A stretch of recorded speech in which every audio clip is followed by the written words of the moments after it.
Zé Eduardo. Participe com a gente, 99768930, um crime brutal agora, vamos direto à foto. Esse homem que eu vou mostrar aí, ó, matou a mãe, isso foi agora, hein? Matou a mãe e matou a irmã. Jesus Cristo, vamos rezar um Pai Nosso e uma Ave Maria na abertura desse programa. Eu jurei que eu nunca mais ia falar disso. Coloca a imagem aí, por favor, Batea. Vamos direto, pode tirar minha imagem do ar. Esse homem aí que eu tô mostrando agora aí, ó, ele aí sentado, tá vendo? Ele aí sentado, tá vendo? Esse homem acaba de matar a mãe e a irmã. A mãe e a irmã. Isso foi aqui em Salvador. Vitória Oliveira, você está com mais detalhes aí? Entra no ar aí, Vitória Oliveira, por favor. Entra no ar, urgente. Esse homem aí, ó, ele teve um surto. Deus é louvado. Jesus, meu Deus. Só Jesus. Vamos pedir a Deus que seja uma sexta-feira de paz, de bênção. Rogai a Jesus Cristo, meu Pai. Esse homem acaba de matar. Isso foi agora. Esse homem acaba de matar a mãe e matou a irmã. Creio eu que foi um surto psicótico. Vitória Oliveira tem mais detalhes. Vitória Oliveira com todos os detalhes. Agora, para mim, você que está no YouTube já está vendo a cara desse homem aí, desse monstro. Bom dia, Zé Eduardo. Zé? Quem está falando comigo aqui no estúdio com você. Bom dia a todos os ouvintes da Baiana FM. Estou aqui com mais informações sobre esse caso. Me conte aí detalhes desse caso, esse homem que está na tela aí. Quem é ele, Brinco? Bom dia. Pois é. Bom dia a todos. Brutal chocou moradores da rua 4 de setembro, no bairro do Palmiúdo, em Salvador, na noite de ontem, tá? Esse homem não identificado é suspeito de matar a própria mãe a facadas e a irmã, e deixar a irmã, uma adolescente, gravemente ferida após um suposto desentendimento familiar. A jovem foi socorrida por vizinhos e encaminhada a uma unidade de saúde. Até o momento, não há informações atualizadas sobre o estado de saúde dela. Em nota, a PM informou que foram acionadas, policiais, da 37ª Companhia Independente para atender a ocorrência. Mas ao chegarem ao local, a mulher já estava sem sinais de vida, Zé. Aí está, portanto, a foto desse homem. Que crime brutal, meu Deus. Deus é mais, Jesus Cristo seja louvado. De manhã cedo, uma sexta-feira. Quer dizer que, pelo que eu percebi aí, Brinco, foi um surto psicótico. É isso que dá para entender? E o nome da rua, por favor. Brinco tá na tela aí, eu tô vendo aqui. E com o homem, ele matou e ficou deitado, é isso? Só para entender. Pois é, na rua 4 de setembro, no bairro do Palmiúdo, em Salvador, na noite de ontem.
Exatamente, Zé. Vitória Oliveira aqui falando, minha gente, muito bom dia pra você, bom dia Brinco, bom dia pra todos que acompanham o programa Giro Baiana, nesta sexta-feira, dia 17 de abril de 2026, pois é, Zé, amanhã já começou agitada na capital baiana, tivemos essa notícia desse homem que matou a mãe e esfaqueou a irmã, e agora nós temos essa notícia também desse ex-policial que por volta das 6h18, agora de manhã cedo, na rua Teófilo Braga, bairro da Pituba, aqui em Salvador, foi registrada uma morte por intervenção de agente de segurança pública durante o cumprimento de mandado de prisão pela equipe do CORE. O ex-policial militar, Ubira de Cerqueira, reagiu à abordagem, efetuando disparos contra os policiais, que revidaram a injusta agressão.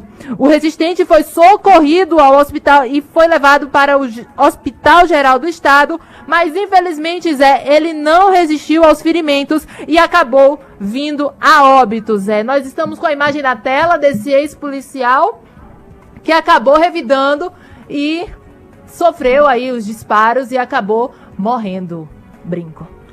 Pois é, né, a cidade enfrentando aí questões de segurança muito sérias, né, de anteontem, né, a gente viu a morte do investigador da Polícia Civil, foi um caso que chocou toda a Bahia, todo mundo comovido, e hoje temos esse caso, né, e um recado aos bandidos, né, matar policial aqui na Bahia é sentença de morte, então a gente vai ver agora nas próximas horas, a tendência é ver, né, grandes operações buscando aí os envolvidos nesse novo ataque aí a um ex-policial aqui na nossa capital baiana, Vitória.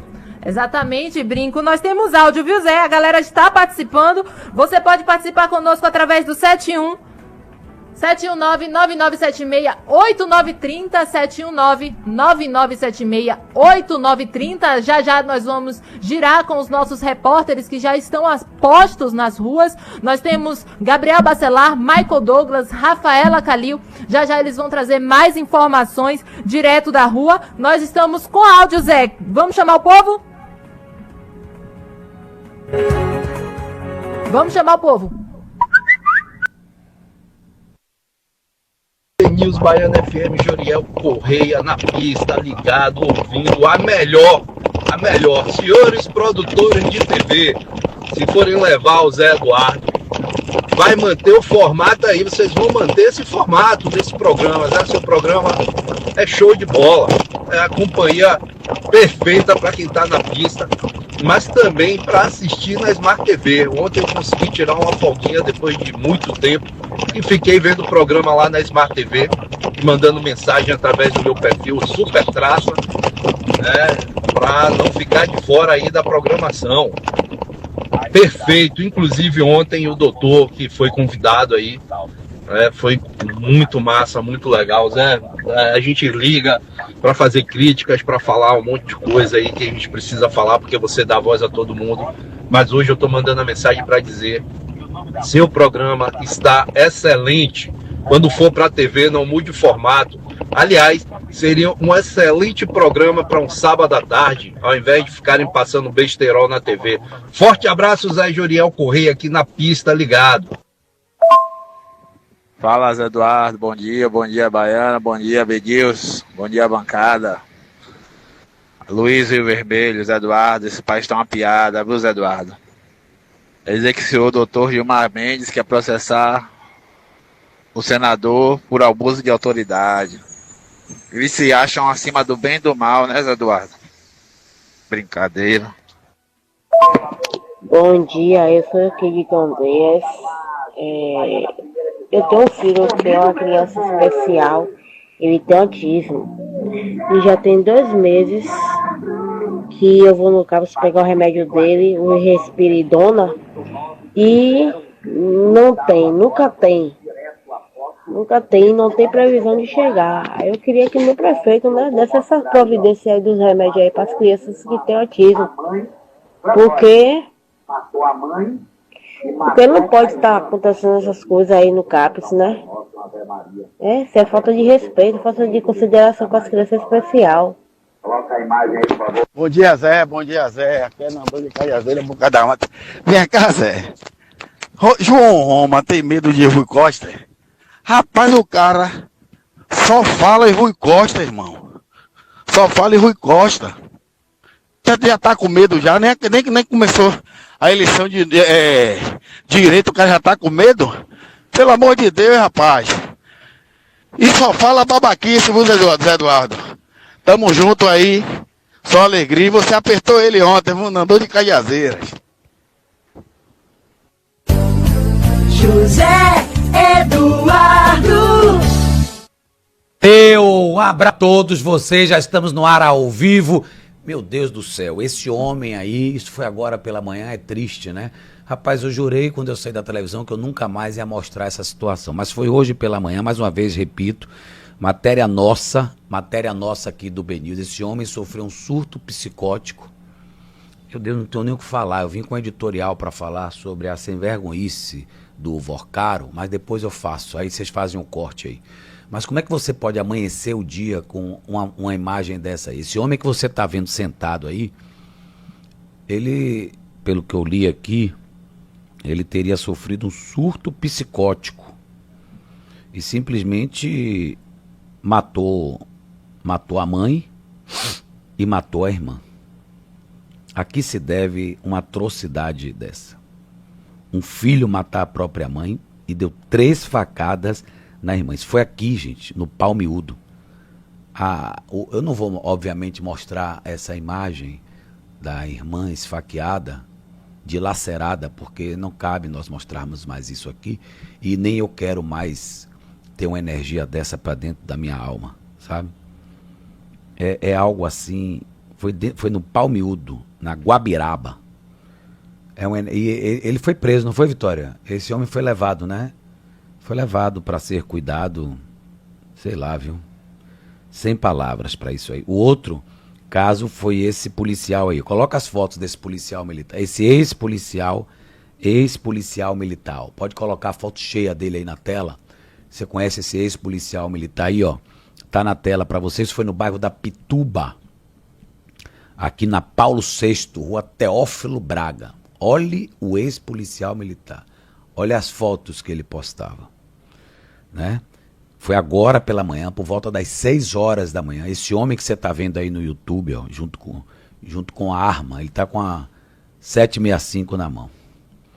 Foi durante o cumprimento de um mandado de prisão por equipe do CORE, esse ex-policial militar chamado de Uibira de Cerqueira. A polícia, o CORE bateu lá, pedindo que ele se entregasse. Ele reagiu à abordagem, meteu bala nos policiais do CORE.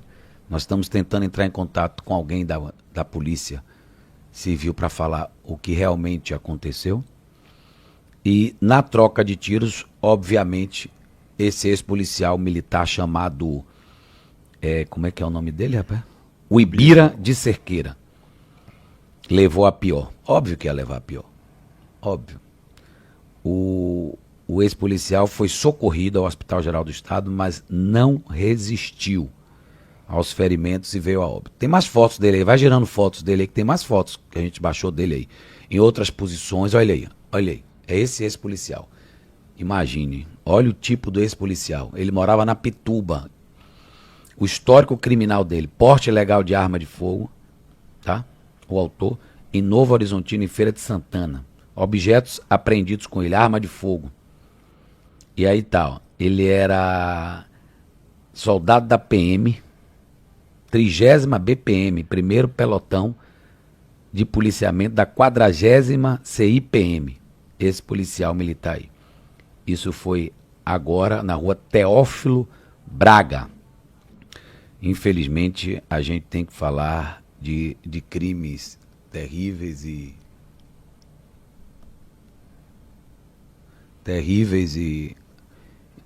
e nós temos que comentar sobre isso aí. E comentar sobre muitas outras coisas, né, que acontecem nesse país. Infelizmente, muitas outras coisas que acontecem nesse país. Esse homem já estava sendo procurado pela polícia há algum tempo. E hoje pela manhã a polícia foi intimá-lo e ele resistiu e morreu. No YouTube aqui, ó, vamos no BNews TV, tá no YouTube aqui. Vamos lá, bom dia galera, Dilvan Groove, Zé, Vitória e Matheus, hoje aqui comigo é Brinco, porque já Brinco, vamos entrevistar quem? Éden Valadares, presidente do PT, secretário de comunicação agora, ele foi presidente do PT e agora é secretário de comunicação nacional do PT para falar aí das polêmicas e também reagir às entrevistas dessa semana com a ACM Neto, né, e João Roma também, os dois atacaram muito o PT, atacaram o Rui Costa, então a gente vai... Não, o João Roma só falou do PT ontem aqui. João Roma foi em cima do PT. João Roma foi em cima do PT. O Dilvan, a Ana, bom dia Zé, Deus te abençoe sempre. Juscelino, MSK, bom dia. Danilo Grilo, tá sem som? Não, tá com som, querido. MSK, bacana, a oposição fez um bom trabalho ontem. Jadson Pinheiro, bom dia Zé, Deus abençoe nossa sexta-feira, me coloca para participar dos prêmios de hoje, sou seu fã das antigas, hoje eu vou ganhar com fé em Deus. Paulo César Rodrigues, bom dia Vitória, seu aniversário dia 26, em São Paulo, ligado, abraço. É seu aniversário? Tá vendo? O cara lá de São Paulo já sabe. Manuel Jairo, bom dia Zé Eduardo, fala aí de Salvador, de Pencó, a pior capital do país, é verdade, nós temos essa matéria aí, Brinco. Vamos ver essa matéria aí, Salvador, entre as 4 piores capitais do país, falar nisso, Gabriel Bacelar tá no ponto com uma Buracolândia. Gabriel Bacelar com a Buracolândia na capital baiana. Buracolândia mesmo. Veja aí. Giro na Rua. A equipe do BNews veio até a Rua Nova Direta, na Boa Vista do Lobato, após denúncias da população. O asfalto bastante danificado, buracos que vão tomando conta da via, prejudicando a vida de crianças, de motociclistas e também de motoristas que trafegam por aqui diariamente. Mato que toma conta da encosta, o que pode também trazer doenças para a população deste local. Prefeito, eu peço que vocês venham dar uma olhadinha melhor para a Boa Vista do Lobato, né? Tem muitas encostas, muitos lugares que necessitam de uma atenção melhor. Nós estamos precisando que coloque aqui um asfalto melhor, porque a rua está muito esburacada. Aqui passam muitos idosos, crianças e é arriscado, né? Tropeçar num buraco desse, cair e ter um acidente grave. Já vi caso de criança cair aqui. Agora tá difícil das crianças estar vindo brincar aqui. Eu sempre estou passando por aqui e vejo que tem praça aqui que está muito cheia de mato, não tem mais como ficar na praça. E as ruas estão muito esburacadas mesmo. E para passar a noite aqui fica ruim. Você vai seguir acompanhando esses e outros casos, como essa situação aqui da Rua Nova Direta na Boa Vista do Lobato, através da nossa programação e também no nosso site bnews.com.br. Eu sou o repórter Gabriel Bacelar para o BNews. Minha querida amiga deputada Fabíola Mansur mandou aqui para mim. Tenho visto o BNews TV e tá bombando, viu? Parabéns. Hoje também vi Roma. De cada 10 palavras, 8 são PT. Ele tá sofrendo de petite aguda. Você tem cortes do PT aí para meu querido amigo Éden Valadares? Ele foi presidente do PT, hoje ele é secretário de comunicação do PT, mora em Brasília. Mas eu queria mostrar um corte aí de Roma, uns 3 ou 4 cortes de Roma para o Éden. Né? Éden, meu querido, bom dia para você. Você concorda com a deputada Fabíola Mansur que o João Roma está sofrendo de petite aguda? Bom dia. Bom dia Zé, bom dia Henrique, bom dia amigos e amigas do BNews. Me parece que o ex-ministro João Roma está obcecado pelo PT, adotou o bolsonarismo, não era bolsonarista, para ser ministro adotou o bolsonarismo como estratégia, como tática para a vida dele e adotou por inteiro. Então é aqueles caras que você argumenta, tenta falar sobre números, sobre racionalidade e ele mete e o PT, e o Lula, e Cuba. Então assim, rapaz... foi mais ou menos isso, né, Brinco, ontem? Eu acho que é uma estratégia dele, né, centrar os ataques a Rui Costa, né, porque ele precisa tirar, né, a liderança. Não sei se você compartilha dessa opinião. Rui Costa hoje aparece na liderança, né, para o Senado aqui na Bahia, e João Roma está tentando desconstruir, né. Não sei se essa foi... Não, mas é o discurso de todos. Primeiro o discurso de Flávio Bolsonaro, vamos varrer o PT. E aqui o discurso também. Não é o discurso total do ACM Neto, correto? Vamos ser justos aqui. O ACM Neto disse que o que tiver de bom do PT, ele vai levar. Mas o Roma foi enfático. Cadê o corte do Roma? Tá no ponto aí? É só procurar. Aí, vá. Mas repare, eu agradecer a minha assessoria, a assessoria da Secretaria de Comunicação do PT, a companheira Clésia está aqui. Opa. Você me fez o convite, obrigado pelo convite. Eu estava em Brasília ontem, peguei o último voo, cheguei em casa depois de meia-noite e vim correndo para cá, primeiro para conhecer o estúdio novo. Parabéns Obrigado, pela audiência, parabéns pelo espaço que traz a boa política para cá e o confronto das ideias. Eu pedi para a assessoria, elas me fizeram um resumo das duas entrevistas. Foi? De Neto e de João Roma. Sim. Aqui. Me parece, Zé, que não é uma coisa a favor da Bahia. Não me parece que é uma coisa a favor do Brasil. É contra o PT. Então, qual é a proposta, qual é o plano, qual é o programa? Não apresentam. É uma coisa movida por um rancor, sabe? Por um ódio, por uma raiva do projeto do Lula, por uma raiva do projeto de Jerônimo, e é tirar o PT por tirar o PT. Isso é ruim para a democracia, isso vai ser ruim para o processo democrático. Então eu vim lendo aqui o resumo que fizeram, e é muita crítica, zero os governos do PT, parece que nada prestou, nada funcionou nesses 20 anos na Bahia, e no 5º governo que nós temos do governo federal, não reconhece nenhum dos avanços, e é óbvio que o Brasil avançou, é óbvio que a Bahia avançou. Senão a gente não teria ganhado 5 vezes. É tratar o povo da Bahia como abestalhado, me desculpe o termo, porque eu não votaria 5 vezes em eleger governadores do PT se a gente não tivesse avançando, desenvolvendo, crescendo o nosso Estado. Então, quando eles eram, para mim, é tática de perder a eleição, porque o povo reconhece os avanços. Precisa avançar? Precisa. Tem coisa para consertar? Tem. Óbvio. Naturalmente tem. E a gente vem tentando avançar. Agora, quando eles vão para as eleições dizendo que nada prestou nesses 20 anos e zera tudo, na minha opinião, é tática para perder as eleições. Mas não sou eu que vou explicar para a turma do lado de lá como fazer. Agora, eu fico triste porque é ruim para o processo democrático. Porque a gente podia debater. A gente podia debater segurança, educação, saúde, eles apontarem o que eles acharam que foi errado, a gente dizer o que foi certo, eles dizerem o que a gente vai fazer, e o que a gente vai fazer mais que a gente, vai fazer diferente, vai fazer melhor. Não, simplesmente diz que tudo que o PT fez foi ruim, tudo que o PT significa é ruim, e a gente acaba não avançando no debate de mérito sobre as coisas. Então vamos lá. Jerônimo já inaugurou 12 hospitais, Brinco, 12 hospitais. É o governador que mais fez hospitais regionais e gerais na história da Bahia. Inclusive, da Bahia. A Neto chamou isso de perfumaria, né? A questão porque ele nunca precisou de hospital público. Ele disse que não tem hospital, né? Ele disse que é só uma conversa fiada, que não tem hospital. Primeiro porque nunca usou o SUS, nunca precisou de hospital público, não sabe a importância de ter hospital na sua região. Nunca precisou sair do interior da Bahia para vir para a capital, como era no tempo do grupo dele, que a política era... bota numa ambulância e leva para Salvador, e Salvador que se resolva. Hoje nós temos a maior malha de hospitais regionais do país, de hospitais públicos do país. Junto com esses hospitais, 26 policlínicas. Brinco, quando a gente chegou ao governo em 2007, o Grupo Carlista tinha 20 anos que não construía nenhum hospital geral. 20 anos sem construir hospital geral. Qual era a política? Bota numa ambulância, leva para Salvador, e chegando em Salvador... só era atendido se tivesse bilhetinho do deputado ou da deputada do lado deles. Aí eles falam mal da regulação, mas a regulação é um controle público, baseado na ciência e na saúde. Não é bilhetinho de deputado que decide. Não é o mandonismo, não é o patrimonialismo como era no tempo dele. Então, repare, ele fala isso. Primeiro que eu acho, Zé, que a ACM Neto podia ter aproveitado melhor o tempo que ele ficou desocupado. Os últimos 4 anos ele ficou desocupado. Não preside o partido dele, não é deputado, não é senador, não tem mandato. Em vez de estudar, ter humildade para sentar e estudar, em vez de ir conhecer a Bahia, porque ele só roda a Bahia de 4 em 4 anos. Entra num helicóptero, entra no avião e vai visitar o interior de eleição em eleição.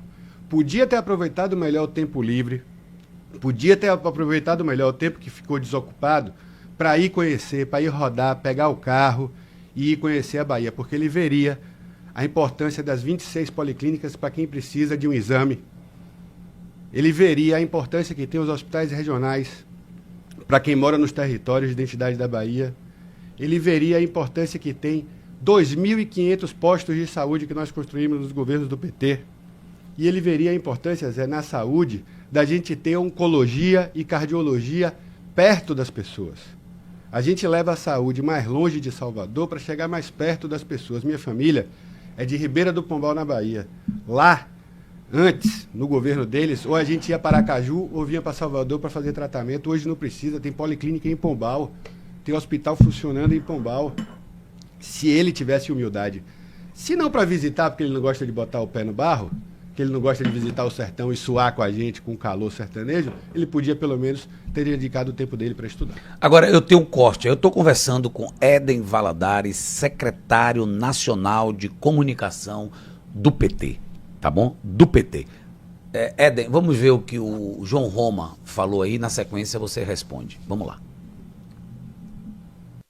O senhor acha que vai? Eu tenho convicção. O objetivo... Na Bahia, no Brasil? Na Bahia, no Brasil. O povo baiano já enjoou do PT. O senhor povo acha baiano mesmo? está decepcionado com o PT. Prometeram demais e não Lula entregaram. tem 70% aqui na não Bahia? Não tem. Teve. Aqui na Bahia? Teve. Ele teve. As últimas pesquisas, nenhum ele bate acima de 55%. Pode pegar todas, inclusive a que eles fazem. Então, Lula, na última eleição, teve 72%. Ele tendo 72%, a Semineto teve 47,5% dos votos. Agora, ele não é mais um Lula de 72%. Por quê? Riacho Santana caiu 30 pontos. Certo? Em vários lugares que a gente tem acesso às pesquisas. No Sudoeste não está dizendo isso. Caiu muito mais, inclusive. O senhor sabe disso. No Sudoeste caiu muito Uma mais. pesquisa da deputada. Nas pequenas e nas pequenas. médias que elegeram Caiu. Pega as pesquisas e observa. Não estou falando de pesquisa que é feita por ACM Neto, não. Vai nas pesquisas feitas pelo governo. Vai na pesquisa que o Rui Costa encomendou. Vai lá e vê como é que está Lula. Aliás, Datafolha, Zé Eduardo, nunca Bolsonaro chegou nem perto de Lula. Hoje já dá Flávio Bolsonaro passando de Lula na Datafolha. Onde? Na Datafolha. No Brasil? Sim. Sim. Não, e tem Bahia. Bahia. Observa a Bahia. Eu quero ver Bahia. A manchete que dá toda vez é Lula vence em todos os cenários. Mas o cenário é bem diferente. Na outra, ele tinha 72% dos votos válidos. Hoje, ele bate cerca de 52% a 55% dos votos válidos. Bom, Éden, você ouviu aí, né? Ele dizendo que... Futurologia de João Roma. Ele dizendo aí que Lula desabou também na Bahia e que perde, isso a pesquisa está mostrando, que Lula está perdendo para Flávio Bolsonaro no segundo turno. E o discurso deles é o seguinte, o PT cansou. Zé, primeiro que eu acho que exercício de futurologia, João Roma, é do grupo político que se acostumou a comemorar a pesquisa na Bahia. E tem um outro grupo político que é o nosso, liderado pelo governador Jerônimo Rodrigues, pelo senador Jacques Wagner, pelo futuro senador, com fé em Deus na nossa militância, Rui Costa, que se acostumou a comemorar o resultado das eleições. Com humildade, sem salto alto, com trabalho, com muito trabalho, a gente se acostumou a comemorar eleição e eles pesquisa. É verdade que a eleição no Brasil será polarizada e está mais equilibrada? É. A verdade é essa, é que Jair Bolsonaro, preso por tentativa de golpe, de dentro da cadeia, escolhe o seu filho candidato e esse candidato é competitivo, ninguém nega não. Mas agora, Zé, é o momento em que os governos apanham de costas. Reparem o que Jerônimo e Lula estão fazendo, administrando, trabalhando, governando. É na campanha que nós vamos ter a oportunidade de mostrar tudo que Jerônimo fez, tudo que Lula fez e comparar com os 4 anos de Bolsonaro e comparar, e aliás, nós queremos essa comparação, viu, Brinco? Nós queremos comparar os 20 anos do governo do PT na Bahia com o que foi os 20 anos de carlismo, aí você vai dizer assim, mas tem muito tempo o carlismo. Mas vamos comparar os nossos 20 anos com os 16 anos deles na Prefeitura de Salvador. Nós queremos comparar. Nós queremos comparar o tipo de governo, o tipo de projeto que nós temos no governo do estado da Bahia e o que eles têm em Salvador. Porque uma coisa é Bruno Fest, outra coisa é Rui Correria. Por que Bruno Fest, Éden? Porque a Prefeitura de Salvador, né, Zé, tem uma avaliação positiva muito fruto das intervenções dos governos do PT na nossa capital. Repare, as grandes avenidas, o metrô, o VLT, a nova rodoviária, vem aí o Teatro Castro Alves, que será entregue agora, 1º de julho, o teatro mais moderno do Brasil. Essas intervenções que foram feitas de infraestrutura, que melhoraram a qualidade de vida, isso não vou falar de saúde, porque eles prometeram entregar essa semana, eu acho, a maternidade, depois de 10, 12 anos de promessa.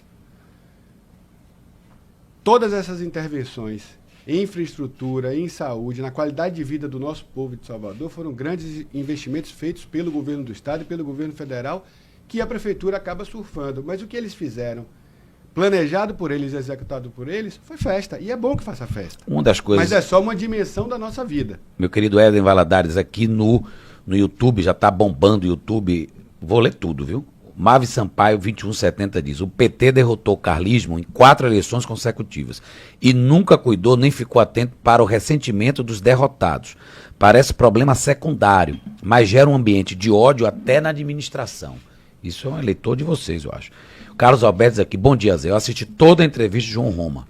Ele falou várias mentiras. Uma delas é falar que o aeroporto de Vitória da Conquista foi Bolsonaro que concluiu. Aí é de lascar. Comente esses dois. Inclusive o aeroporto de Vitória da Conquista, na época da inauguração, deu problema. Não sei Porque todos estavam lá. Não sei se você lembra. Aí ele disse aqui que foi Bolsonaro. Ele não falou aqui? Mentira. Rapaz, ele disse aqui que foi Bolsonaro. Não falou isso aqui? Falou. Pare. Roma, vou dizer de novo, adotou o bolsonarismo como expediente de vida, como método para a vida dele. Mas ele é bolsonarista, não? Não era, né?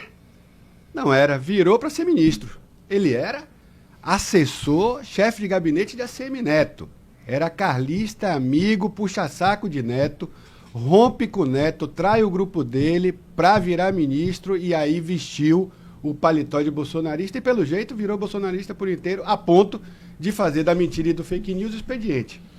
O resumo que eu recebi dessa entrevista, porque eu não tive estômago para assisti-la, eu tive que pegar para ler, é o tempo inteiro esse método aí: manipulação, mentira, fake news, infelizmente.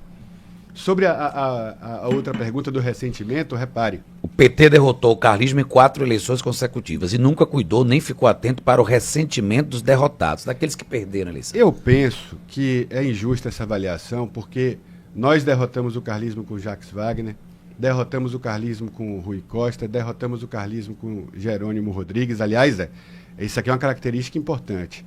Os outros 16 anos do tempo do carlismo, havia uma figura central, que era o velho Antônio Carlos, o ex-senador, que era presente durante os 16 anos de governo.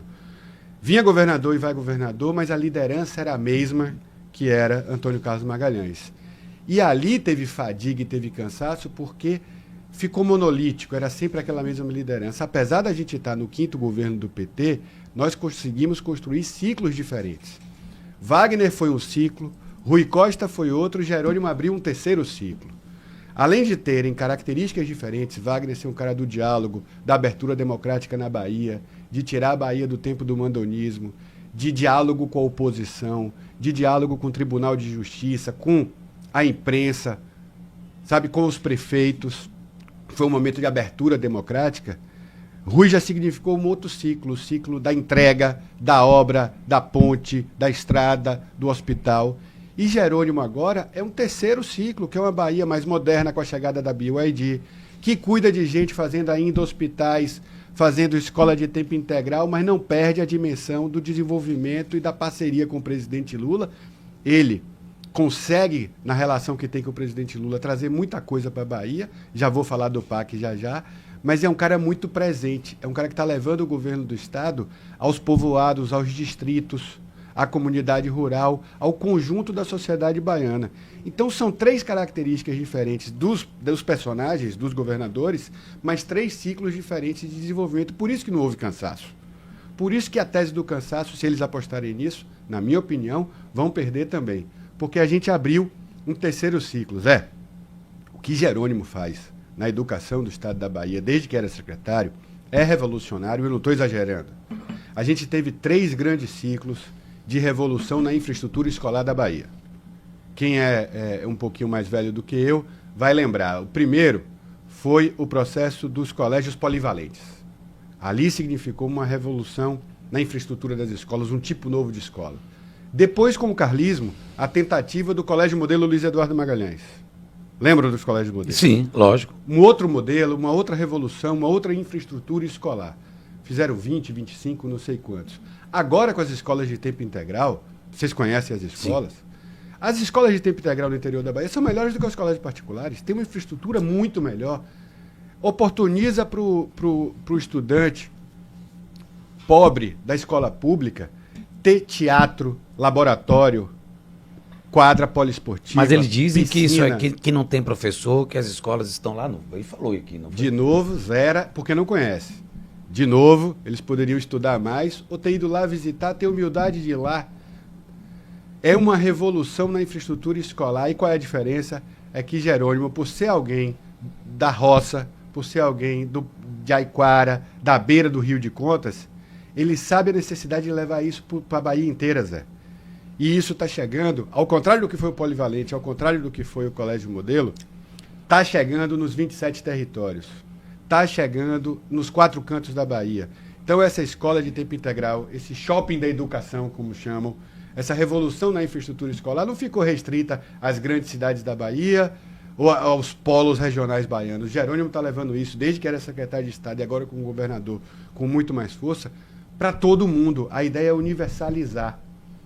600 escolas criadas ou reformadas para tempo integral, e isso é determinante no futuro desses jovens, dessas crianças, e é determinante atualmente na dinâmica das famílias. Você ter seu filho o dia inteiro, ou sua filha o dia inteiro na escola, é uma sensação de segurança, porque ele está lá aprendendo, está lá se alimentando de saber, se alimentando a mente, alimentando o estômago. Secretário. Então, é revolucionário, e desculpa, Zé, mas eu só quero dizer isso. Certo. A oposição poderia ter humildade de estudar, a oposição poderia ter humildade de ir conhecer a Bahia para a gente ter um debate mais qualificado nessas eleições. Abraçando aqui meu querido repórter jornalista, meu querido Valentim, ele está em Alagoinhas, ouvindo a gente com o som da rádio limpo, viu?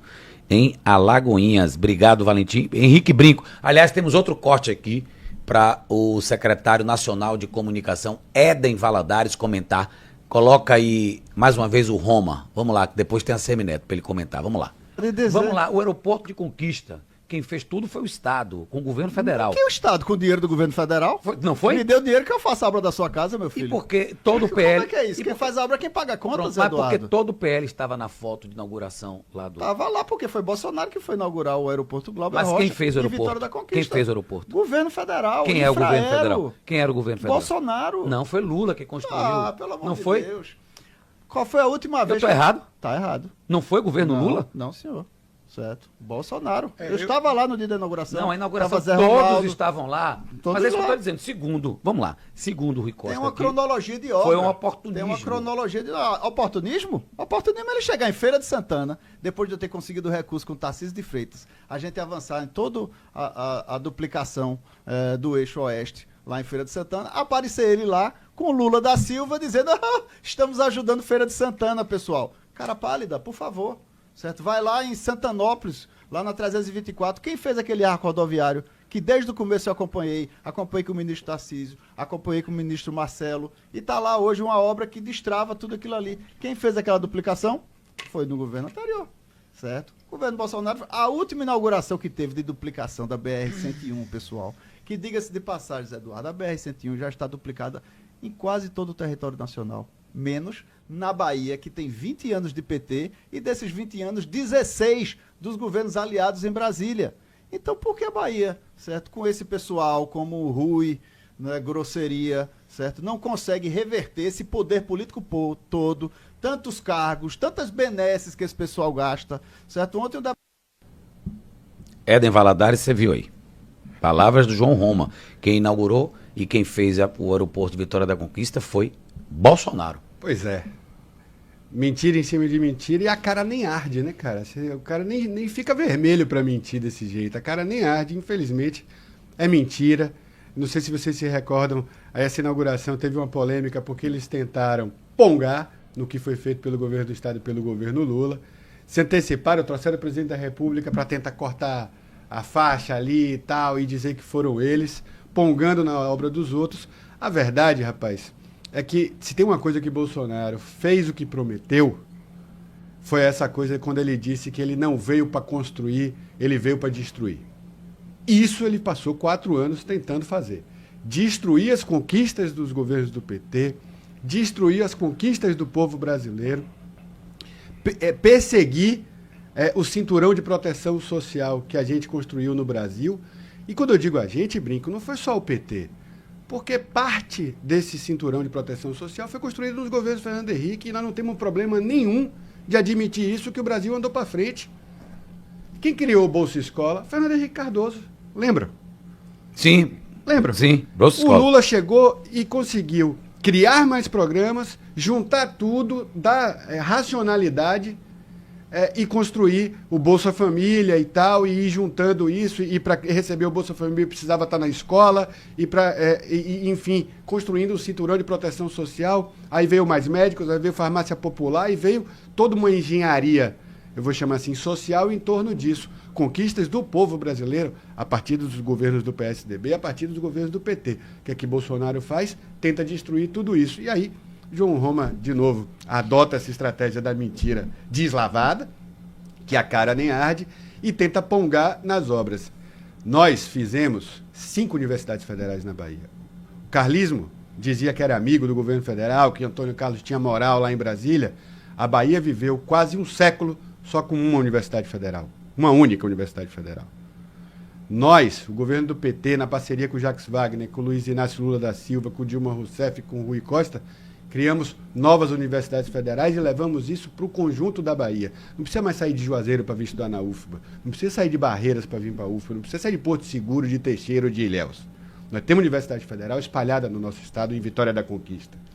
Isso é conquista real. O resto é essa bravata, como diria minha avó, é cuiuda de João Roma. Vamos lá, Henrique Brinco pergunta para o secretário nacional de comunicação, Éden Valadares. Milena, um abraço para você, obrigado pela audiência, transitando aí pela Orla de Salvador. Brinco. Vamos lá, secretário, agora é inegável que o candidato ACM-Neto conseguiu mudar a estratégia da campanha de 2022, né? Ele tem feito alterações, inclusive um discurso mais polido, mais ponderado, e também montou uma chapa com 2 nomes que eram cobiçados pelo PT, né? O senador Ângelo Coronel e o vice dele, né, que é o Zé Cocá, que também era cotado para vice de Jerônimo, né? Queria que você comentasse essa mudança na chapa dele, né? Se causa preocupação, né, na chapa de Jerônimo, se vai haver alguma mudança na campanha de Jerônimo, pensando nisso. Como é que você está vendo a montagem de chapa de ACM-Neto? Brinco, a gente não monta a nossa tática e nossa estratégia a partir da estratégia dele. Nós temos serviço prestado para a Bahia, nós temos boas notícias trazidas do povo da Bahia e entregas que o governador Jerônimo fez. Então, a primeira estratégia nossa é mostrar o quanto o governo Jerônimo fez, o quanto o governador Jerônimo fez pelo povo da Bahia. Então, é apresentar o saldo, prestar conta de tudo que a gente fez, seja de obra, seja de política pública, seja de programa social, seja de presença do governador. Segundo, é a gente posicionar a nossa campanha e a candidatura à reeleição do governador Jerônimo no nosso campo político. Nós somos o time de Lula, nós defendemos um projeto de Brasil, nós defendemos uma ideia de Brasil no mundo e uma ideia de Brasil aqui para os brasileiros. E não temos vergonha disso. Não me parece que a ACM-Neto tenha aprendido tanto com a eleição passada, porque ele não admite ser aliado e que vai apoiar o filho de Bolsonaro. Essa história de que vai votar em Caiado, ninguém acredita, Brinco. É a mesma coisa que ele disse que quando ia votar em Geraldo Alckmin. Mas ele está dizendo, me disse aqui que vai votar em Caiado, que Caiado chama ele de o irmão menor que ele tem na vida dele. Menor deve ser. Agora, ele disse que ia votar em Geraldo Alckmin. Você lembra de Geraldo Alckmin? Geraldo Alckmin foi candidato em 2018, a ACM-Neto jurava que ia votar em Geraldo Alckmin. Nenhum carro do comitê dele tinha sequer um adesivo de Geraldo Alckmin. Eles votaram em Bolsonaro e ele só veio admitir isso no segundo turno. Acha que a gente é besta ou que o povo da Bahia é besta? Não vai. Ele vai fazer palanque, vai fazer campanha para o filho de Bolsonaro. Só que sabe que se fizer isso abertamente vai perder voto na Bahia, porque o povo da Bahia rejeita Bolsonaro, rejeita a desumanidade de Bolsonaro, rejeita o que ele fez na pandemia. Ainda rejeita, o povo da Bahia rejeita? Rejeita. Ele não melhorou, não, pontuando, não? Ao contrário, com a tentativa de golpe, piorou. O apoio de Bolsonaro é tóxico na Bahia. Vai por mim. Não funciona, por isso que ele não admite. Ele tem medo, Zé, do nem pai, nem filho, nem neto. Ele tem medo de admitir que está apoiando o filho de Bolsonaro e o povo da Bahia olhar e dizer: eu não quero o pai, não quero o filho e não quero o neto. É essa a covardia dele. Então não acho que ele tenha aprendido tanto com as eleições passadas, porque o Caiado é o jeito do tanto faz dele de novo.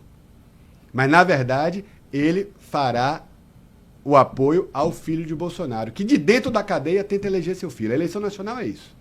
Bolsonaro, de dentro da prisão, preso por tentar a volta da ditadura, um golpe militar no país, vai tentar eleger seu filho de dentro da cadeia. Flávio Bolsonaro não tem personalidade própria, Flávio Bolsonaro não tem voto próprio, Flávio é produto delegado pelo pai. É o Bolsonarinho, é Bolsonaro de dentro da cadeia tentando fazer suas eleições. Esse aprendizado, me parece que não, nesse quesito não está valendo. Sobre a chapa, brinco. Eu penso que não tem muita novidade do lado de lá. Porque Cocá já votou com a ACM Neto. Já estava votando lá. Mas ele era cotado para vice de Jerônimo. Cotado por quem? Pelo PT, não. Não? Não chegou Cotado pela imprensa, não. Cotado pelo PT, não. O PT não quis Cocá? Pode consultar. Repare, eu falo pelo PT, pela direção nacional do PT, e tenho certeza que falo pela direção estadual do PT, que fui presidente até um dia desse, e meu amigo, irmão, meu companheiro Tássio Brito é o presidente. Pelo PT não foi cotado. Teve especulação de imprensa? Teve. Teve especulação, talvez, de setores do governo? Pode ter tido. Mas ele aparecia nos palanques de Jerônimo. Várias pautas. PT. Ele estava no palanque de Jerônimo ano passado todo. Zé Ronaldo também, agradecendo do lado de Jerônimo. Palanque não. Não, palanque não. Ali é inauguração. Ali não é palanque, ali é inauguração. E aí eu vou pontuar uma coisa que, respondendo aquela primeira pergunta sobre como o PT tratou quem perdeu. Eu acho injusto aquele comentário porque os nossos governos, Wagner, Rui e Jerônimo, a gente disputou a eleição e ganhou, mas depois que a gente fez o governador trabalhou para todo mundo, não importando a coloração partidária do prefeito. Alguns estranham ter Jerônimo na mesma inauguração que Zé Cocá, que Zé Ronaldo, e a gente falar com educação, com gentileza, sabe? Tratar o prefeito com a cordialidade que manda a boa política.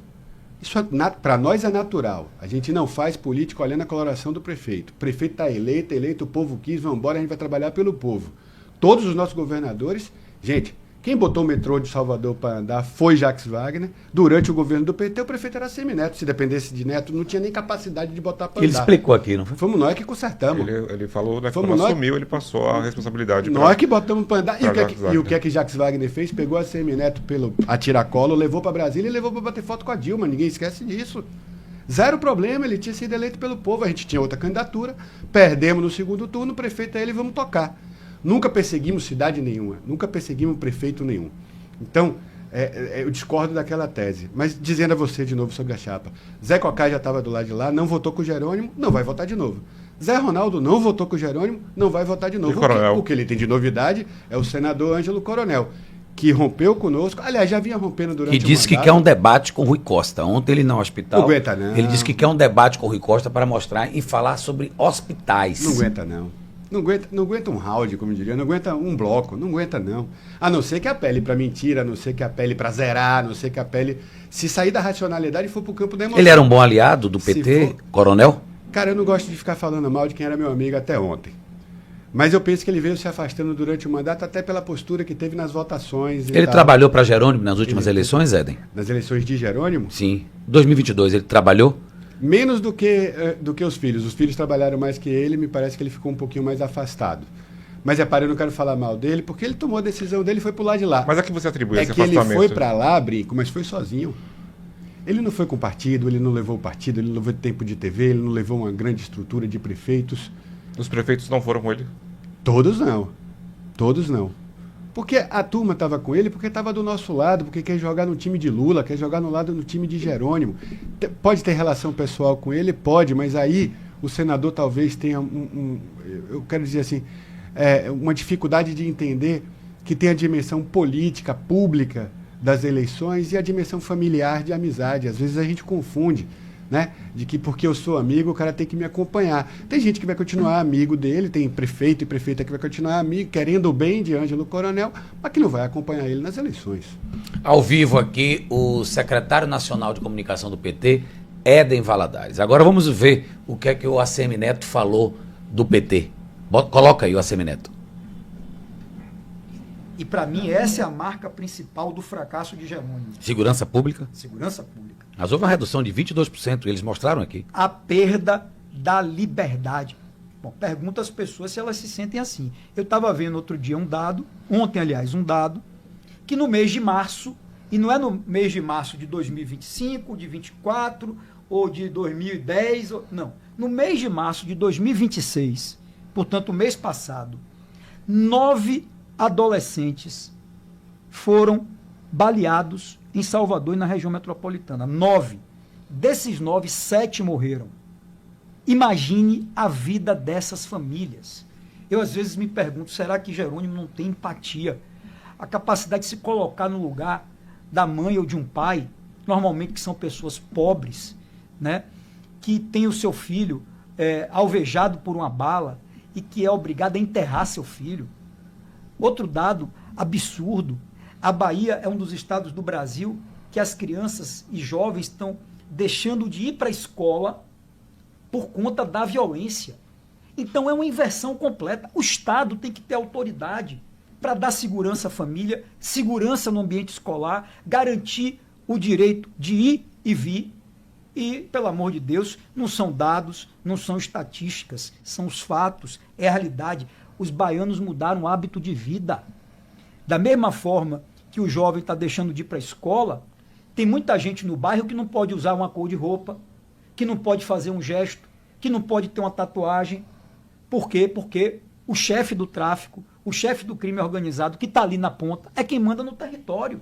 Então, mudaram os costumes, o hábito de um povo que é um povo pacífico, que é um povo do bem, mas que quer a sua liberdade de volta. Por quê? A violência significa perda de liberdade, que significa o quê? Perda de alegria. A gente precisa devolver a alegria às pessoas de poderem andar na rua, de poderem conviver com os seus vizinhos, com seus parentes. É isso que está faltando na Bahia.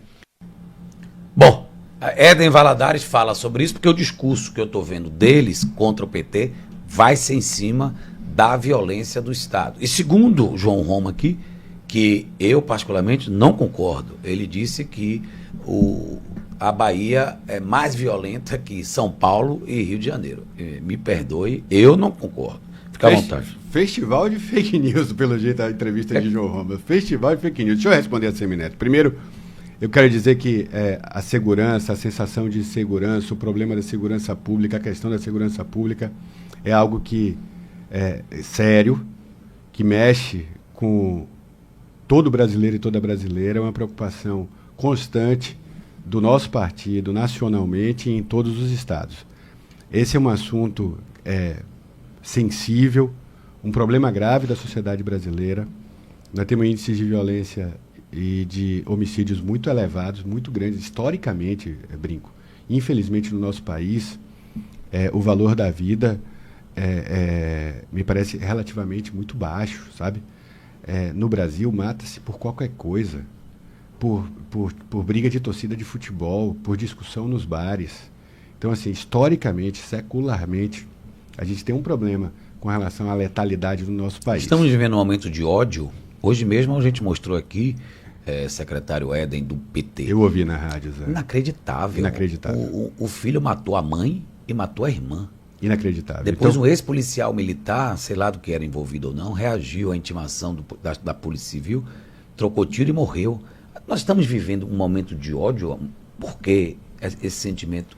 Eu penso que esse clima que mundialmente está, né, de muita polarização e de uso do expediente do ódio como expediente político, então é uma intolerância. A democracia deve ser o espaço do diálogo, deve ser o espaço da mediação e deve ser o espaço, sobretudo, da cessão. Eu preciso ceder um pouco, na minha opinião, na minha postura. Você não vai ceder nas suas convicções, mas você deve tentar um processo de mediação. E esse espaço da democracia, no Brasil, na América do Sul e no mundo, tem perdido espaço. O advento das redes sociais, infelizmente, acabou radicalizando ainda mais essas posições. Então você tem verdade, você tem razão quando diz que o ódio parece que está mais aflorado. Mas eu dizia, é um assunto muito sério e eu evito sempre, onde a gente é governo, onde a gente é oposição, partidarizar, politizar demais o debate sobre segurança pública. Seria responsabilidade da minha parte, por exemplo, dizer que dessas cidades da Bahia, das 10 cidades da Bahia, que são as mais violentas, que têm mais casos de homicídio, por exemplo, quase todas elas são administradas pelo partido de ACM Neto, pela União Brasil. Não vou fazer. Está errado.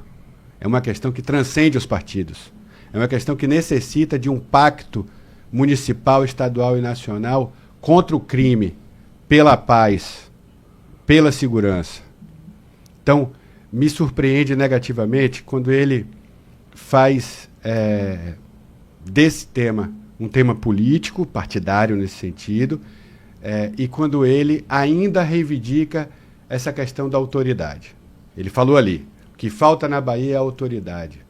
Como se a questão da segurança dependesse de chegar um governante metido a porreta, metido a super-homem, que diz que vai bater no peito e que vai resolver, que vai acabar com a Ele deu bandidagem exemplo na de Bahia. Caiado, em Goiás. Mentira. Caiado. Não resolveu, isso é discurso, isso é demagogia, Zé. A última pessoa que apareceu no Brasil dizendo que era o porreta, que era o super-homem, que ia chegar e ia acabar com a bandidagem foi Jair Bolsonaro, que fez a política de colocar a arma na mão de todo mundo. E o que é que aconteceu? Aprofundamos a insegurança, aprofundamos a relação das facções do crime organizado no país.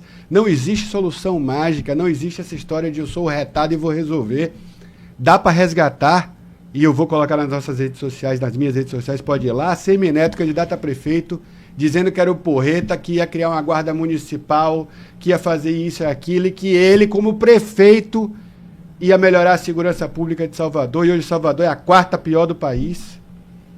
Então o povo não acredita mais nessa postura de chegar e dizer que ele sozinho vai resolver. Agora o PT não faz nenhuma autocrítica? Claro que fazemos. Qual seria a autocrítica? Claro que fazemos. Repare, nós investimos muito em aparato tecnológico, armamento, colete, etc. Pode comparar com qualquer outro estado. Investimos muito nesses anos, e agora com o Jerônimo ainda mais, em viaturas. Quem não se lembra do tempo que tinha policial empurrando viatura porque não tinha gasolina na Bahia? Isso não existe mais. Investimos em salário dos policiais. Pode ver a remuneração como era antes do PT e como é agora. Agora, todo esse investimento, e investimos em tecnologia, 700 milhões, só Jerônimo investiu em tecnologia, reconhecimento facial, inteligência, identificação das principais lideranças do crime organizado. Todo esse investimento significou um maior clima de segurança na população? Não, nós temos que fazer um balanço. Nós zeramos os assaltos a ônibus. Nós zeramos os assaltos a agências bancárias. Lembra que tinha uma epidemia na Bahia de assalto a ônibus? O secretário Marcelo, o governador Jerônimo, atacamos esse problema e resolvemos. Isso resolveu o problema da segurança? Não. O cidadão baiano, a cidadã baiana, sobretudo nas grandes cidades, porque aí tem outro elemento, tá? Não é toda a Bahia que sofre, por exemplo, com os homicídios ou a letalidade. É muito localizado nas maiores cidades. Mas tem muitas invasões em fazendas também no interior, né? Repare, vamos separar, porque isso aí é luta pela guerra. É luta. Isso aí é a nossa luta. Não, mas tem assaltos em fazendas também. Não, ele fala de assaltos em fazendas. Então não é invasão, você está falando de Ele fala no extremo sul. Agora me diga uma coisa. Mas deixa eu só concluir. Eu tenho uma pergunta para fazer. Só para falar da autocrítica. Essa quantidade de investimento se traduziu num sentimento de maior segurança pública na população como um todo? Não. Então, onde é que nós erramos? Por que esse volume de investimento ainda não significou? Na minha opinião, a gente precisa fazer um balanço interno do governo, mas nós temos um elemento que é potencialmente diferente e que a gente vive na Bahia, que é a chegada das facções do Sudeste brasileiro tentando tomar território na Bahia. O governador Jerônimo Rodrigues hoje é o comandante em chefe das forças de polícia contra uma guerra por território na Bahia. E quando ele faz essa crítica e não considera isso, e não coloca isso na mesa, ele está mentindo para o povo da Bahia e ele está sendo irresponsável, na minha opinião.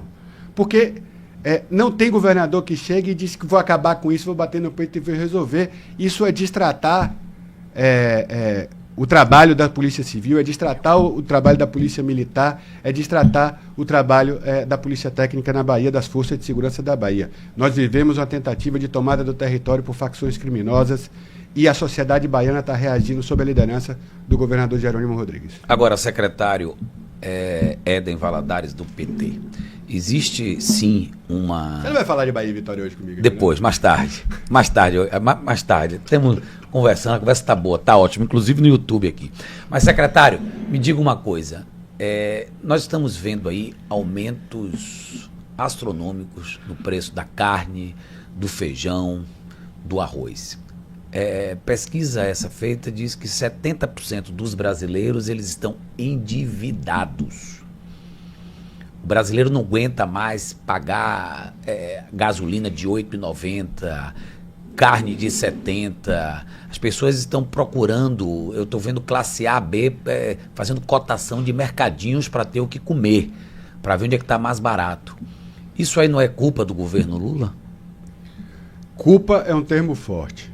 Se não fosse o governo Lula, isso eu lhe digo com tranquilidade, se não fossem as ações do governo Lula de segurar o preço do combustível, do diesel, da gasolina, em meio à guerra que a gente está. Repare, Trump resolve atacar o Irã, bloqueia o comércio internacional de energia, no caso de petróleo, e o mundo inteiro vê o preço do óleo e da gasolina subirem. Compare qual foi o crescimento do preço do óleo nos Estados Unidos e no Brasil. Por que no Brasil não cresceu tanto? Porque nós temos um governo de verdade. Com Jair Bolsonaro, com o governo anterior, por isso que a gente sempre fala em comparação. A gasolina chegou a R$11 e nem guerra tinha. Lula abriu mão dos impostos. Lula divide o pagamento dos impostos com os estados. Lula está preocupado de que essa conta não chegue mais forte ainda no bolso do brasileiro. Por uma guerra que não é culpa do Brasil, não é culpa do presidente, ele está atuando para amenizar. E outra, o governo anterior vendeu nossas refinarias, a nossa aqui da Bahia, por exemplo, a preço de banana, e hoje o mercado privado, que é dona da refinaria, opera no preço pensando só no lucro e não pensando no bem da sociedade brasileira. Mas venderam a BR Distribuidora, que é o mecanismo que o povo brasileiro, o Estado brasileiro, a Petrobras tinha de controle do preço. A Petrobras baixa o preço do combustível na saída, mas as revendedoras e os postos continuam aumentando. Aí o que Lula faz? Bota a Polícia Federal, bota a Agência Nacional de Petróleo, bota o Estado brasileiro para fiscalizar, e já tem gente presa porque está abusando do preço. Lhe respondendo, a dificuldade que nós temos no governo, e acho que é um desafio da comunicação do governo, um desafio nosso da comunicação do PT e da pré-campanha como um todo, é dialogar com a sociedade para reposicionar o debate político. Nós controlamos a inflação está dentro da meta? Tá, mas há inflação. Existe a inflação. Nós vivemos um período de pleno emprego no Brasil, nunca teve tanta carteira assinada e a gente está conseguindo gerar novas oportunidades. Está, mas a vida está melhor para todos os brasileiros? Não. Ainda, brinco, falta salário e sobra dia no mês do trabalhador. Isso é real, é concreto. Porque a inflação está controlada, mas tem inflação. Então quem vai na feira toda semana, quem vai no mercado todo mês, percebe que as coisas continuam aumentando. A gente deu aumento do salário mínimo acima da inflação? Deu, mas isso foi suficiente para aumentar o poder de compra? Talvez não. Então nós temos que dialogar com essa realidade para a gente se reconectar. Nós tivemos uma perda salarial no Brasil muito grande nos 4 anos de Bolsonaro, os 2 de Temer. Estamos recuperando, mas ainda não chegamos naquele estado de bem-estar da picanha e da cerveja que o presidente Lula fala. Nós estamos buscando isso. Então, talvez, Zé, o erro nosso na chegada do governo foi não ter, primeiro, mostrado ao Brasil, ao povo brasileiro, qual era o estado da arte que a gente chegou no governo federal. Como estavam os ministérios, como estavam os projetos, como estava a real economia do nosso país. Nós pegamos um país quebrado. Bolsonaro quebrou o Brasil tentando se reeleger. Ele mudou o preço da gasolina no meio das eleições. Ele pegou 350 milhões da Petrobras para comprar bujão de gás, para dar para o povo para comprar voto. Brinco, lembra aí, ele deu bolsa para motorista de caminhão, para motorista de Uber, para motorista de táxi, lembra? Um vale de R$1.000 no meio das eleições para tentar ganhar as eleições e mesmo assim perdeu. Foi o primeiro presidente que não conseguiu se reeleger. Ele quebra o Brasil tentando se reeleger. O nosso erro foi não ter chegado o dia 1º de janeiro, Zé, aberto a gaveta do governo federal e mostrado ao Brasil, olha assim, ó, é assim que nós estamos pegando. Não, a gente já foi trabalhar, já foi governar, parecia que estava tudo bem. E aí a expectativa da população subiu o sarrafo. Isso é reflexo do que foi deixado lá atrás? Também. Mas Lula prometeu picanha. Então, cadê a picanha? É isso aí. A comparação do atual governo ficou com essa imagem da picanha e da cerveja, e digamos assim, qual é a referência que a população está nos julgando, e não do que o Lula já fez porque pegou um Estado destruído. Aí nós erramos na comunicação, porque a comparação ficou com o ideal e não tem governo que faça o ideal. Tem governo que trabalhe, tem governo que se dedique, tem governo que melhore a vida das pessoas, mas ideal a gente não vai chegar. Então nós vamos para as eleições desafiados, desafiado ante essa frustração dessa expectativa criada. Mas eu não tenho dúvida que o governo do presidente Lula, esse governo 3.0, é o melhor dos 3 governos que Lula fez e é o melhor dos 5 governos que o PT já fez. Pelo volume de investimento que a gente tem, por resgatar a capacidade de investimento privado e público em infraestrutura, aeroportos, estradas, túnel, metrô, VLT pelo Brasil inteiro. É o melhor governo porque a gente conseguiu reconstruir 70 programas sociais que tinham sido destruídos em apenas 4 anos. Conseguimos pela primeira vez na vida fazer o andar de cima, os super ricos, os barões pagarem um pouquinho de imposto de renda para peãozada não pagar. Então barão está pagando imposto de renda para peão não pagar. Quem ganha até 5 mil reais não tem mais leão metendo a mão no bolso, não paga imposto de renda. Nós temos avanços significativos. CNH? CNH, pé de meia, vale gás. Eu podia passar a tarde toda aqui, amanhã toda aqui falando para você de tudo que a gente fez. Só que a gente precisa politizar. A gente precisa ir para o debate nas eleições e mostrar para as pessoas que isso foram opções políticas. Boa parte das coisas que a gente fez, hoje a população entende como política de Estado, que já é seu direito. Então, Bolsa Família já é meu direito, ou Minha Casa Minha Vida já é meu direito, já está, como a gente diria antigamente, o cheque já está trocado, ou como pode dizer hoje, o Pix já caiu na conta. Só que isso, a gente viu que a democracia e essas conquistas sociais, elas são muito frágeis. Que quando sai o governo do PT e entra o governo da direita, essas conquistas são atacadas. Como a própria democracia foi atacada em 8 de janeiro e tentaram dar o golpe, essas conquistas também são atacadas. Então, com o governo Bolsonaro, o governo da direita, nós passamos, Brico, 4 anos sem investimento em ciência e na universidade. Nós passamos 4 anos sem investimento em cultura. Nós passamos 4 anos sem investimento em artes. Nós passamos 4 anos sem investimento em políticas sociais. Porque na cabeça deles, o Brasil é um muro e quem tiver unha maior que suba, sabe? Que o Estado não tem papel em cuidar dos que mais precisam, em proteger o que mais precisam e oportunizar prosperidade para os que mais precisam. Isso é o que o Lula fala. É fácil governar para 30, 35 milhões, difícil é governar para os 220. E isso é uma opção política. Então, nós vamos para a eleição, acho que a busca vai ser, a deles a busca vai ser levar as eleições para o campo da emoção, para o campo da sensação. Da guerra.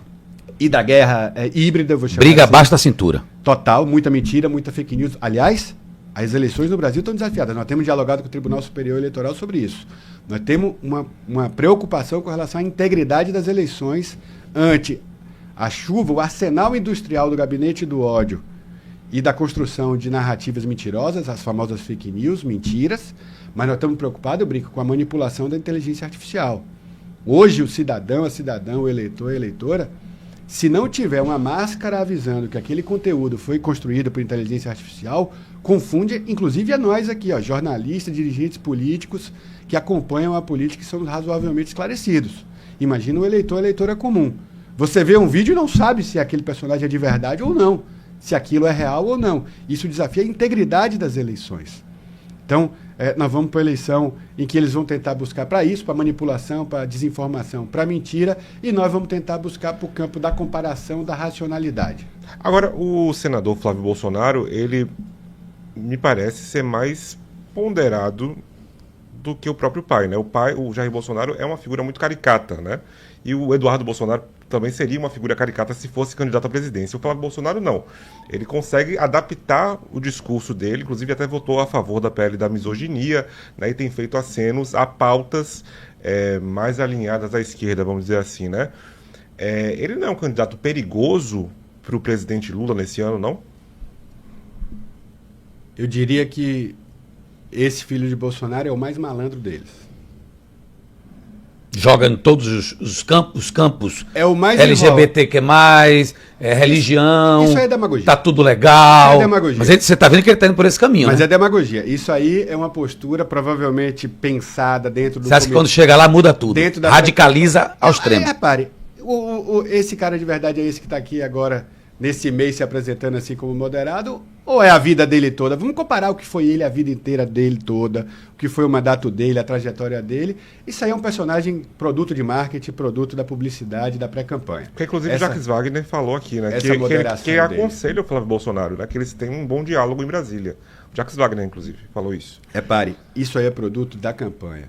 Eu diria que esse filho de Bolsonaro é o mais malandro e, ao mesmo tempo, é o mais enrolado. O mais malandro no sentido de ser mais esperto, que ele é aquele tipo de esperto do Rio de Janeiro, Então ele se ajusta ali para tentar ganhar voto, para tentar se aparecer moderado, e vota contra o projeto da misoginia e tal, e fala em todes. Mas tudo isso é demagogia produzida pela campanha.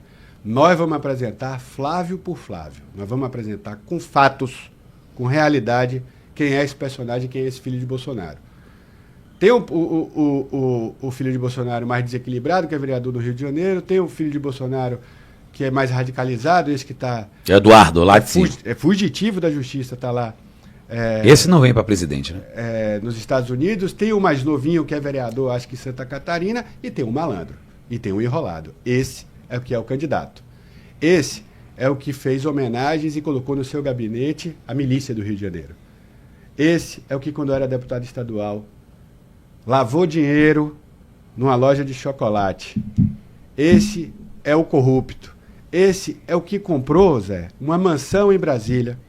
Agora, vamos lá. Ele comprou uma mansão em Brasília com empréstimo do BRB por 5,9 milhões de reais, quase 6 milhões, dividiu em 360 meses, ou seja, 30 anos, e pagou em 3, com dinheiro. Daniel Vorcaro é sócio de Fabiano Zettel. São cunhados e sócios. Fabiano Zettel é doador da campanha de Jair Bolsonaro. Jair Bolsonaro é pai de Flávio.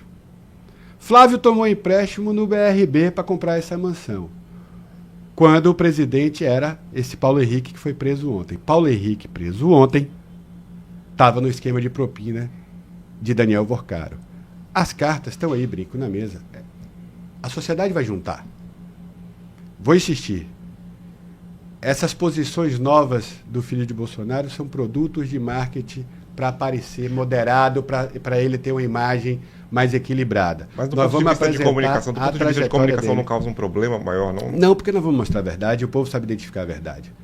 Ele não vai conseguir apagar da história dele as coisas que ele fez, os processos que ele responde na Polícia Civil do Rio de Janeiro, na Polícia Federal, no Ministério Público. Ele não vai conseguir apagar. Ele não vai conseguir o que ele conseguiu no governo do pai dele, que tem vídeo do pai dele dentro do Palácio do Planalto dizendo que não vai deixar a Polícia Federal investigar ele, Flávio. Que se precisar trocar o delegado, ele vai trocar. Que se precisar trocar o superintendente, ele vai trocar. E que se ele não conseguir trocar o superintendente, ele vai trocar o ministro. Ele disse isso dentro do Palácio do Planalto. Ele disse isso publicamente, né? Para que foi aquilo ali, Zé? É para salvar Flávio da cadeia.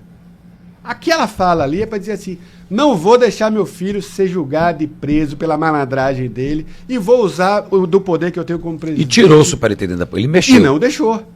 E não deixou. Aliás, essa é a grande diferença entre Lula e Jair Bolsonaro, das grandes diferenças que nós temos, mas essa é uma grande. Quando Flávio foi acusado pela polícia, quando foi acusado pelo Ministério Público e pela Justiça de corrupção, ele fez isso. Ele, Jair, disse que acabava com a polícia, mudava todo mundo, mas não deixava o filho dele ser investigado. Quando levantaram suspeitas sobre o filho do presidente Lula, qual foi a resposta de Lula? Doa a quem doer. Se tiver filho meu no meio, vai ter que responder. Ele falou isso mesmo. Agora, vai ter que responder e tá assim. E é a diferença, desculpa, Zé, no caso do Banco Master. E já ia entrar nesse ponto. No governo Bolsonaro foi o quê?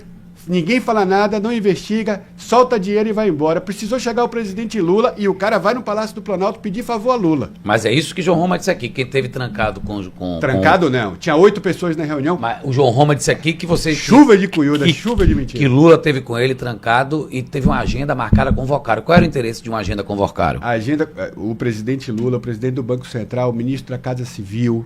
Tinha 8 pessoas na reunião. É responsabilidade de João Roma. Virou bolsonarista mesmo, assim. É mentira o tempo inteiro. A reunião foi pública. Tem várias testemunhas. O Lula nunca ficou sozinho com ninguém. O presidente Lula recebe dono de banco, presidente de banco, como recebe presidente da CUT, como recebe presidente de associação, como é a sociedade brasileira.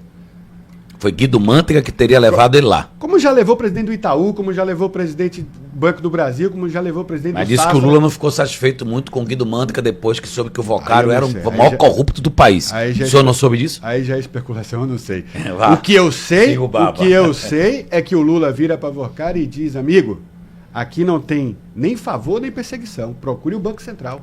Isso aqui não é assunto da política.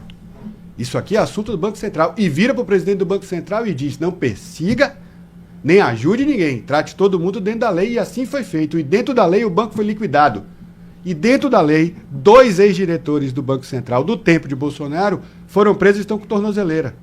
Qual é a diferença? Vou insistir. Com o Jair Bolsonaro, com a direita, com a extrema-direita, é tudo debaixo do tapete. É tudo para debaixo da cama. Com o Lula, bota a polícia para trabalhar. Com o Lula, deixa a justiça trabalhar. Tem independência e autonomia para trabalhar. Por isso que eles fizeram o projeto atacando lá com o Derrite a autonomia da Polícia Federal. Por isso que eles falam em dosimetria. Por isso que eles falam em anistia. Porque eles foram coniventes. Então, uma diferença grande do Lula para o governo de Bolsonaro, de nós do PT para os governos da direita, é esse. No governo Bolsonaro foi gestado, implementado e saqueado o INSS. O dinheiro dos aposentados. O que é que o Lula fez? Deu autonomia para a Receita Federal e para a Polícia Federal investigar, alcançou os responsáveis, prendeu, doa a quem doer e devolvemos o dinheiro dos aposentados. Isso eu queria saber. Devolveu todo o dinheiro ou está devolvendo? Acho que é 98% já. Já? 98%. Porque foi mais fácil identificar, porque é tudo hoje, graças a Deus, digitalizado. Então, assim, devolvemos o dinheiro de quem foi lesado, dos aposentados do Brasil, aposentados e aposentadas, pensionistas. O governo Lula está devolvendo, devolveu o dinheiro da turma, identificou os responsáveis e entregou para a justiça. Doa a quem doer. No governo Bolsonaro era o contrário. Lá foi gestado e implementado e ficava tudo por debaixo do tapete. Aqui, ó, no YouTube, Diego Reis diz, a Semineto fala de segurança. Em 2012 prometeu 3.500 guardas, hoje tem 1.400. Fez concurso para 50 vagas. Guarda recebe menos que Transalvador no salário. O guarda quer equiparação salarial. O Lito diz, nenhum de vocês... Cadê? O José Roberto, bom dia, Zé. Esse João Roma mente mais que Bolsonaro e Pinóquio juntos. Elivan diz, um baiano votar em Bolsonaro é uma pessoa que não tem vergonha na cara. Rodrigo, por que vocês venderam a refinaria? Não fomos lá que vendeu, foi Bolsonaro que vendeu, não. Quem vendeu foi Bolsonaro. Bolsonaro não vendeu, ele deu a refinaria, porque o preço foi muito irrisório, só para lembrar. Foi nesse caso da vida das refinarias que ele volta da Arábia com joias que ele tenta roubar no aeroporto de Guarulhos. É bom a gente lembrar as coisas. As joias voltam, ficam presas na Receita Federal, no aeroporto de Guarulhos. Bolsonaro bota o ajudante de ordem dele, Brinco, para ligar para o fiscal da Receita no aeroporto para liberar as joias. Roubo descarado na cara. Ele vai responder, vai ficar mais preso ainda por causa desse caso do roubo das joias. Então, assim, ele vende a refinaria e tenta ficar com as joias. A refinaria não fomos nós que vendemos, ao contrário, o Lula está pensando em recomprar a refinaria, como está pensando em reestatizar a BR Distribuidora. Isso é patrimônio do povo baiano, do povo brasileiro, nunca deveria ter sido vendido. Pela sua experiência lá em Brasília, Banco Master explode aqui na Bahia com alguns políticos, segundo o próprio Wagner, ele está assim, ó. Como é que a expressão de Wagner é interessante, a gente devia até ter esse código. Ele, ó, o caboclo aqui tá assim, ó, tranquilo, só vendo a bomba passar. E disse que tem muito político aqui na Bahia debaixo da cama. Eu não sei dizer, eu não conheço essa turma do Master, não sei. Aliás, eu sou um cara, eu já vi Bamerindos quebrar, vamos lembrar os bancos quebrados, Master, Bamerindos, eu já vi uns 5 bancos quebrados e nunca perdi R$1, Brinco. Eu nunca perdi um conto. Eu preciso, Cleiser, juntar mais dinheiro, eu acho. Estou lidando mal com minhas finanças, mas brincadeiras à parte. Eu penso, como secretário de comunicação que estou, mas como alguém que sempre foi um entusiasta do jornalismo brasileiro, eu penso que tem uma dificuldade do jornalismo brasileiro em sustentar a tese de que há equivalência entre direita e esquerda no caso do Banco Master. Tem uma tese na grande imprensa nacional de que o Banco Master alcança a direita e a esquerda igualmente. Não alcança? Não, de jeito nenhum. De jeito nenhum? O Banco Master está revelado, fez das principais figuras da direita brasileira e do Centrão despachante dos interesses deles no Congresso Nacional. É isso o papel que Rueda, presidente do União Brasil, se colocou, Ciro Nogueira, presidente do PP, se colocou como despachante dos interesses daquele banqueiro e daquele banco. O Vorcaro e seu cunhado são doadores da campanha do governador Tarcísio de Freitas de São Paulo. São doadores da campanha de Jair Bolsonaro do PL. Eles não são doadores da campanha do Lula e do PT. Eles não fizeram de deputados do PT ou lideranças do PT seus despachantes junto ao Banco Central. Esses caras pegaram, tá lá revelado, 146 milhões de reais de propina para comprar o presidente do Banco de Brasília, de Ibanez, também do Centrão. Governador também de Brasília. Também. Total dentro. 900 milhões de reais dos aposentados do Rio de Janeiro, de Cláudio Castro, também do Centrão, também da direita. O senhor pode garantir que não tem ninguém do PT nessa lama? Não, não posso garantir. O que eu posso lhe garantir é que por nós investiga todo mundo. Isso eu posso lhe garantir. E se achar? Que se é responsabilizado, julgado e se for culpado, que pague. Zero problema. Zero problema. O PT já enfrentou muito processo judicial, muitas vezes perseguido, Petrolão, Mensalão, Lava Jato. Zero problema. Nós somos um partido formado por homens e mulheres comuns da sociedade e se alguém pegou o caminho errado, que responda. Zero problema. Agora, um caso que aconteça de alcançar alguém do PT, comparar com um esquema montado a partir do Centrão e da direita de relação com o Banco Master, não há equivalência, a balança não se sustenta. Não tem comparação, gente. Vou insistir. Os personagens são Jair Bolsonaro, Flávio Bolsonaro, Ibanez, Rueda, Ciro Nogueira. Esses são os personagens que se dispuseram a ser despachantes dos interesses. Neto não? Segundo ele, eu estou dando a ele o benefício da dúvida. Segundo ele, ele foi contratado por uma consultoria, prestou a consultoria, apresentou seu trabalho e recebeu. Se for isso, está tudo dentro da legalidade. Se for isso, está tudo dentro da legalidade. Zero problema.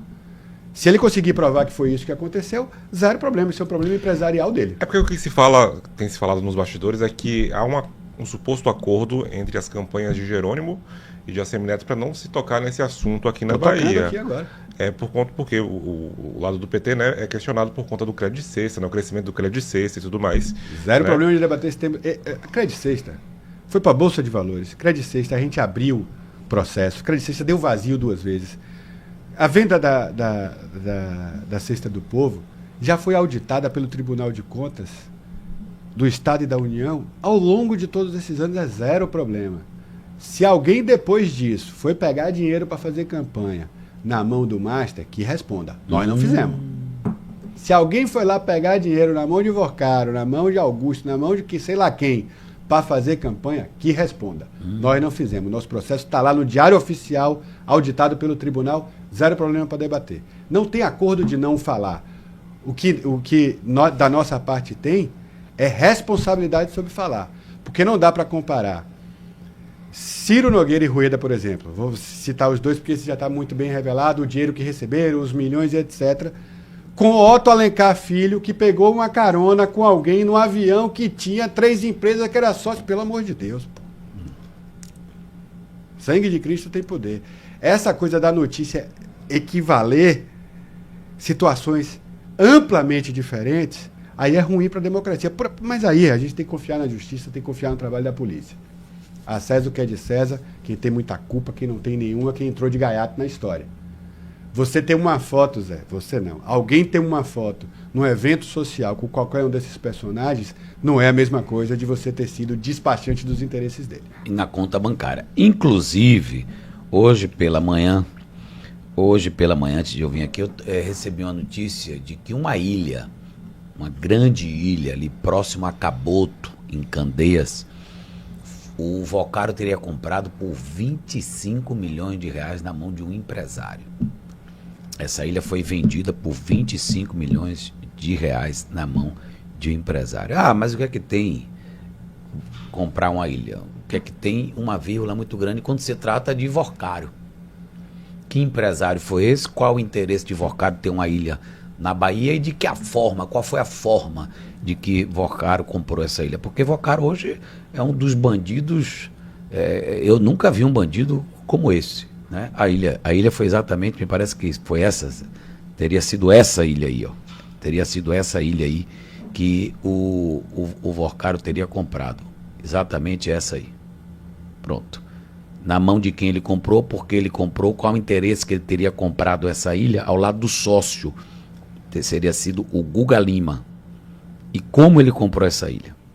São coisas assim do Vocaro, meu querido Éden Valadares, que é assustador. Eu preciso vir mais aqui. O senhor é muito bem informado, rapaz.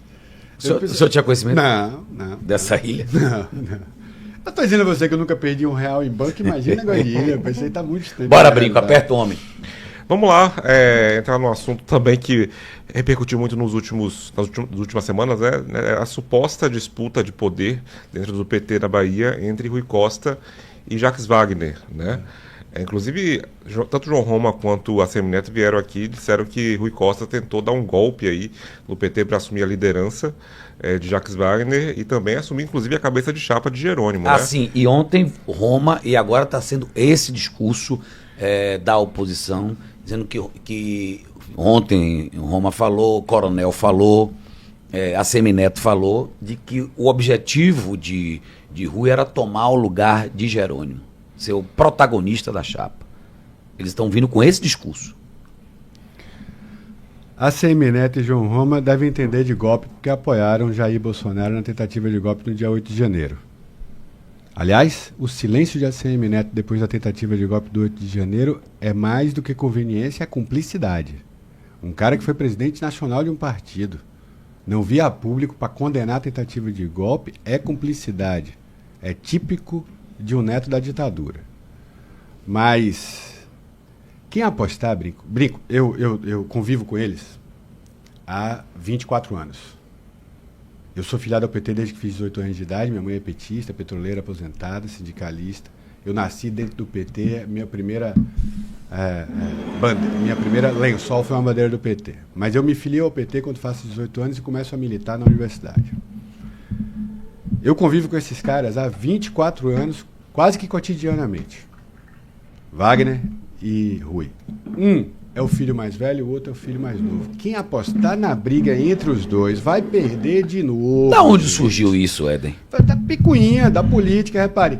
O cara vem aqui, João Roma e a Semineto, os caras vêm aqui, ficam 1 hora no ar, metem pra caramba, chuva de cuiuda, festival de fake news, não apresenta uma proposta, não apresenta uma ideia nova, o que é que resta? Tentar botar picuinha no outro grupo. Tentar plantar discórdia no outro grupo, é isso, gente. Mas sobre essa disputa de Jacques Wagner e Rui Costa, isso aí também, membros da base do governo confirmam que existe. São estilos diferentes, opiniões diferentes, que no PT e no nosso grupo, isso pode causar estranheza na cabeça de João Roma, que voltou a ser funcionário de Neto, isso pode causar estranheza em ACM Neto, que se acostumou a ser príncipe, acha que essa terra é herança dele, que ele manda sozinho, mas em nós não, porque Otto Alencar tem a opinião dele, Rui Costa tem a dele, Jacques Wagner tem a dele, Jerônimo tem a dele, a gente senta sobre a mesa, chama Lídice da Mata, debate e depois resolve. É natural, o Rui tem um estilo, o Wagner tem outro, o Jerônimo tem outro.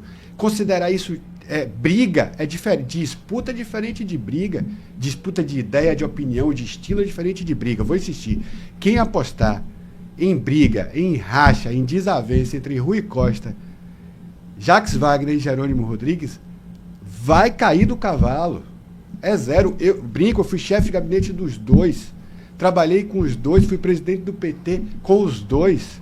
A gente tem uma opinião, o outro tem outra, a gente debate como é que faz, resolve e toca a vida. Isso chama partido político, isso chama projeto de Estado, isso chama projeto de país. Quem não está acostumado com o ambiente democrático, quem está acostumado com o tempo que tinha um chefe que manda e obedece quem tem juízo, talvez não consiga compreender, não tenha cognição para compreender, ou é tentativa de botar desavença do nosso lado. Nossas opiniões são públicas. Foi aqui, Zé, aqui com vocês, que eu no começo do ano passado falei, o PT vai defender a entrada de Rui Costa na chapa. Aqui eu falei, em primeira mão. O PT vai defender a entrada de Rui Costa na chapa. Nós não tratamos na picuinha, nós tratamos na política. Essa é a opinião do PT. Nós vamos levar para a mesa e vamos debater com os demais partidos sob o comando de Jerônimo Rodrigues, nosso governador. Nós não escondemos isso do PSD, nós não escondemos isso de Coronel, era opinião partidária, porque nós entendemos que a melhor chapa para reeleger Jerônimo e a melhor chapa para ampliar a votação do presidente Lula na Bahia, e eu faço um desafio ao ex-ministro João Roma, que ele fica dizendo que nós vamos cair a votação de Lula na Bahia, faço um desafio a ele aprovar isso na urna, que nós vamos ampliar a votação de Lula na Bahia. A melhor chapa é com o time do trabalho, a melhor chapa é com os 3 governadores, com quem tem muito serviço prestado em todos os 417 municípios da Bahia. A melhor chapa é com Jerônimo Rodrigues, com Jacques Wagner e com Rui Costa. E nós dissemos isso o tempo todo e fomos debater na política. Para nós, política acha caminho. Para nós, os partidos A gente já votou em Lídice da Mata para senadora. A gente já votou em Ângelo Coronel para senadora. Não tem problema. Na Bahia, Zé, nós temos 50 prefeitos e prefeitas. E 47 vices. Ou seja, nós não tivemos... nós tivemos menos apoio do que a gente deu. Ou seja, a gente mais apoiou aliados do que fomos apoiados. E é do jogo. Para nós não traz desconforto nenhum o PSD de Otto Alencar ter 110, 115 prefeitos. É motivo de orgulho, é um aliado que cresceu. Para nós não é problema nenhum se a bancada do PSB, se a bancada do PCdoB, se a bancada do MDB crescer. Para nós é motivo de orgulho. Aqui é jogo de ganha-ganha. E nós não estamos reivindicando 3 lugares na chapa para o PT. Não é isso. É porque são os 3 melhores candidatos para Lula ter uma votação maior na Bahia. E não será uma eleição fácil, eu já disse aqui. Todo voto importa. O povo da Bahia tem um carinho muito grande por Lula. Lula tem um carinho muito grande pelo povo da Bahia. E nós vamos trabalhar para ampliar, porque a eleição pode ser decidida no detalhe. Não vai ter eleição fácil. E todo voto importa. Então, se é Rui, Wagner e Jerônimo, se é Jerônimo, Wagner e Rui, que tem potencial para aumentar a votação de Lula, foi isso que nós apresentamos e isso que nós debatemos. Infelizmente, o senador Ângelo Coronel não concordou com a tese, acabou espirrando, saiu do grupo, saiu sozinho, só ele e a família dele. E vamos para a luta, vamos para a disputa, vamos debater com o povo da Bahia. Éden Valadares, secretário nacional do PT. Eu vou lhe fazer uma pergunta. Qual é a do Centrão? Rapaz, eu fico olhando o Centrão. O Centrão é aquela situação seguinte. Bom, eu estou aqui, mas aí Lula tem que chegar cá. Mas aí eu estou do lado de cá. Qual é a do Centrão? Como é que você resume o Centrão? Me explique aí, você que é um cara jovem, extremamente dedicado à política e agora em Brasília mais dedicado ainda. Eu que sou leigo nessa história toda. Aonde? Rapaz, olha, o Centrão digamos assim, é o extrato de uma deformação do sistema político brasileiro. Por quê? Porque, infelizmente, a gente vive o maior período democrático no Brasil, esses 30 e poucos anos de democracia ininterruptas. Imagina, durante o século XX a gente não conseguiu ter 30 anos ininterruptos de democracia no Brasil, sempre com sobressalto de golpes e de intervenções. Então é uma democracia muito frágil. E a gente não conseguiu fortalecer a contento o papel dos partidos políticos. Ao contrário, os partidos políticos são atacados e se você fizer uma pesquisa entre as instituições com maior credibilidade na sociedade brasileira, provavelmente vai estar lá embaixo, não vai estar lá em cima, no topo. Não tem democracia sem partido político forte, não tem democracia sem partido político nacionais. O Centrão é fruto dessa deformação. Repare, existem 36 diferentes ideologias no Brasil que justifiquem a gente ter 36 partidos políticos? Não. O que justifica isso são os interesses regionais, locais, às vezes oligárquicos. Então o Centrão é uma soma de interesses difusos. É isso que eu queria entender. Você sabe o que é o Centrão? Difuso. É isso aí. Exatamente isso aí. Regionais, interesses setoriais, interesses econômicos. Você vai somando tudo ali e forma o Centrão. Tem firmeza ideológica? Não. Se você perguntar a Kassab, se ele vai pagar, com todo o respeito ao presidente Kassab, tá? Mas é para ilustrar, porque ele é bem sabonete, né? Ele é um cara habilidosíssimo. Maria. Então, se você perguntar a Kassab, você vai pagar no crédito, no débito ou no Pix? Ele diz nem sim, nem não, muito pelo contrário, talvez. A resposta dele é essa. Porque ele vai tem uma força política impressionante no país, né? E uma habilidade grande. E ele é muito habilidoso, mas repare, é isso que eu estou dizendo. O Centrão não apoia vocês? Do norte de Minas para cima, sim. Do norte de Minas para baixo, não. Imagine. Entende? PSD, PP, União Brasil, razoavelmente. Claro que a gente vai achar exceções. Mas do norte de Minas para cima, essa turma é lulista, vota com Lula. Porque também é difícil, meu velho. Eu desafio o João Roma a chegar no interior, num povoado lá na minha cidade de Ribeiro do Pombal, lá na Boca da Mata, onde minha família nasceu, subir num caminhão e falar mal do Lula. Subir no caminhão e dizer que Bolsonaro é melhor que Lula. Desafio ele lá comigo. Ô ACM Neto. Bora, Neto. Bora lá, na Boca da Mata, subir no caminhão. Eu defendo Lula, você defende Bolsonaro. E aí eu entendo que parte do Centrão diz assim, porque o cara, Zé, vai pra eleição pensando em se eleger. O deputado diz assim, eu vou ficar defendendo negócio de filho de Bolsonaro aí, com pandemia, todo enrolado, com milícia, com não sei o que, e vou perder minha eleição? Não. Então, repare, o cara se ajusta também ali ao eleitorado. Então, do norte de Minas para cima, porque do norte de Minas até o Pará, o Lula sempre venceu e nós vamos vencer de novo. E nós vamos ampliar a votação. O que eles estão assustados é que na eleição passada a gente já diminuiu a distância em São Paulo, no Rio de Janeiro. Eu tenho visto. Minas também deu uma... O que é que está acontecendo em Minas? Lula vai ganhar em Minas Gerais. Em Minas Gerais? Não tenho dúvida nenhuma. Aí a derrota pra Zema, feio, hein? Não tenho dúvida que Lula vai vencer as eleições de Minas Gerais. Zé, é que eu gosto de tratar com humildade, com tranquilidade, e ir para o debate, visitando de porta em porta, fazendo a campanha nas ruas e nas redes com tranquilidade. Não gosto de ficar arrotando vitória antes da hora. Mas o prognóstico, se você pegar o que era os palanques do Lula em dezembro passado e o que são os palanques do Lula hoje no Sul e no Sudeste, acende a luz amarela do lado de lá, não do lado de cá. Repare. O Lula vai perder no Rio Grande do Sul. Nós temos uma grande chapa no Rio Grande do Sul. Juliana Brizola, nossa candidata a governadora. Edgar deve ser o nosso vice do PT. Paulo Pimenta para o Senado e Manuela Dávila para o Senado. Puta chapa. Grande chapa. Manuela é forte. Nós temos chapa no Paraná que a gente teve dificuldade na eleição passada. Requião Júnior, nosso candidato a governador. Gleisi, a nossa candidata a senadora. Grande chapa. Fechamos a chapa ontem em Santa Catarina. Com Meirelles, candidato a governador pelo PSB. Um cara que votou em Bolsonaro na eleição passada, veio pro lado de cá. Com Décio, nosso, que foi pro segundo turno na eleição passada, Décio Lima, candidato ao Senado. Repare, no Rio de Janeiro, em dezembro, depois que teve aquela chacina lá do Complexo do Alemão e da Penha, sim, Cláudio Castro era rei, todo mundo dizia era que Cláudio rei, Castro estava reeleito. Ganhou, está reeleito. Inelegível, morto. A direita está sem candidato no Rio de Janeiro. Esse está morto, deve até ser preso, Cláudio Castro. E Eduardo Paes. E Eduardo Paes, com Benedita da Silva na chapa, apoiando o Lula. Aí... São Paulo, diziam que Tarcísio não precisava nem fazer campanha. Botamos a campanha de Haddad na rua na primeira pesquisa deles, não foi nossa não, já deu empate. Para terminar o quadro. Minas Gerais, em dezembro, diziam que o Lula estava morto, que Zema ia fazer o seu vice com tranquilidade. Hoje nós temos uma chapa apoiando o companheiro Rodrigo Pacheco, ex-presidente do Congresso, senador, com a nossa companheira Marília Campos, candidata ao Senado. Liderando? Liderando os dois. Chapa forte. E o que você me diz da Bahia? Chapa grande. grande. O que você me diz da Bahia? A pesquisa mostra aí a Semineto com 10 pontos de frente. Ou não? Se for isso, ele perdeu. Se for isso aí... 10 ou menos, 5 pontos, né? Algumas pesquisas... 45 a 40. Se for isso, ele perdeu. Jerônimo vai ser reeleito governador da Bahia. Porque as pesquisas não conseguem captar... As pesquisas não conseguem captar o voto do interior a contento. Tem um problema aí de metodologia. Por isso que todo ano... Eu não boto a culpa, Brinco, de que seja manipulação da pesquisa, não. Tem um problema metodológico que não é possível que durante 5 eleições os institutos, quase todos, errem como erraram, porque tem problema de metodologia.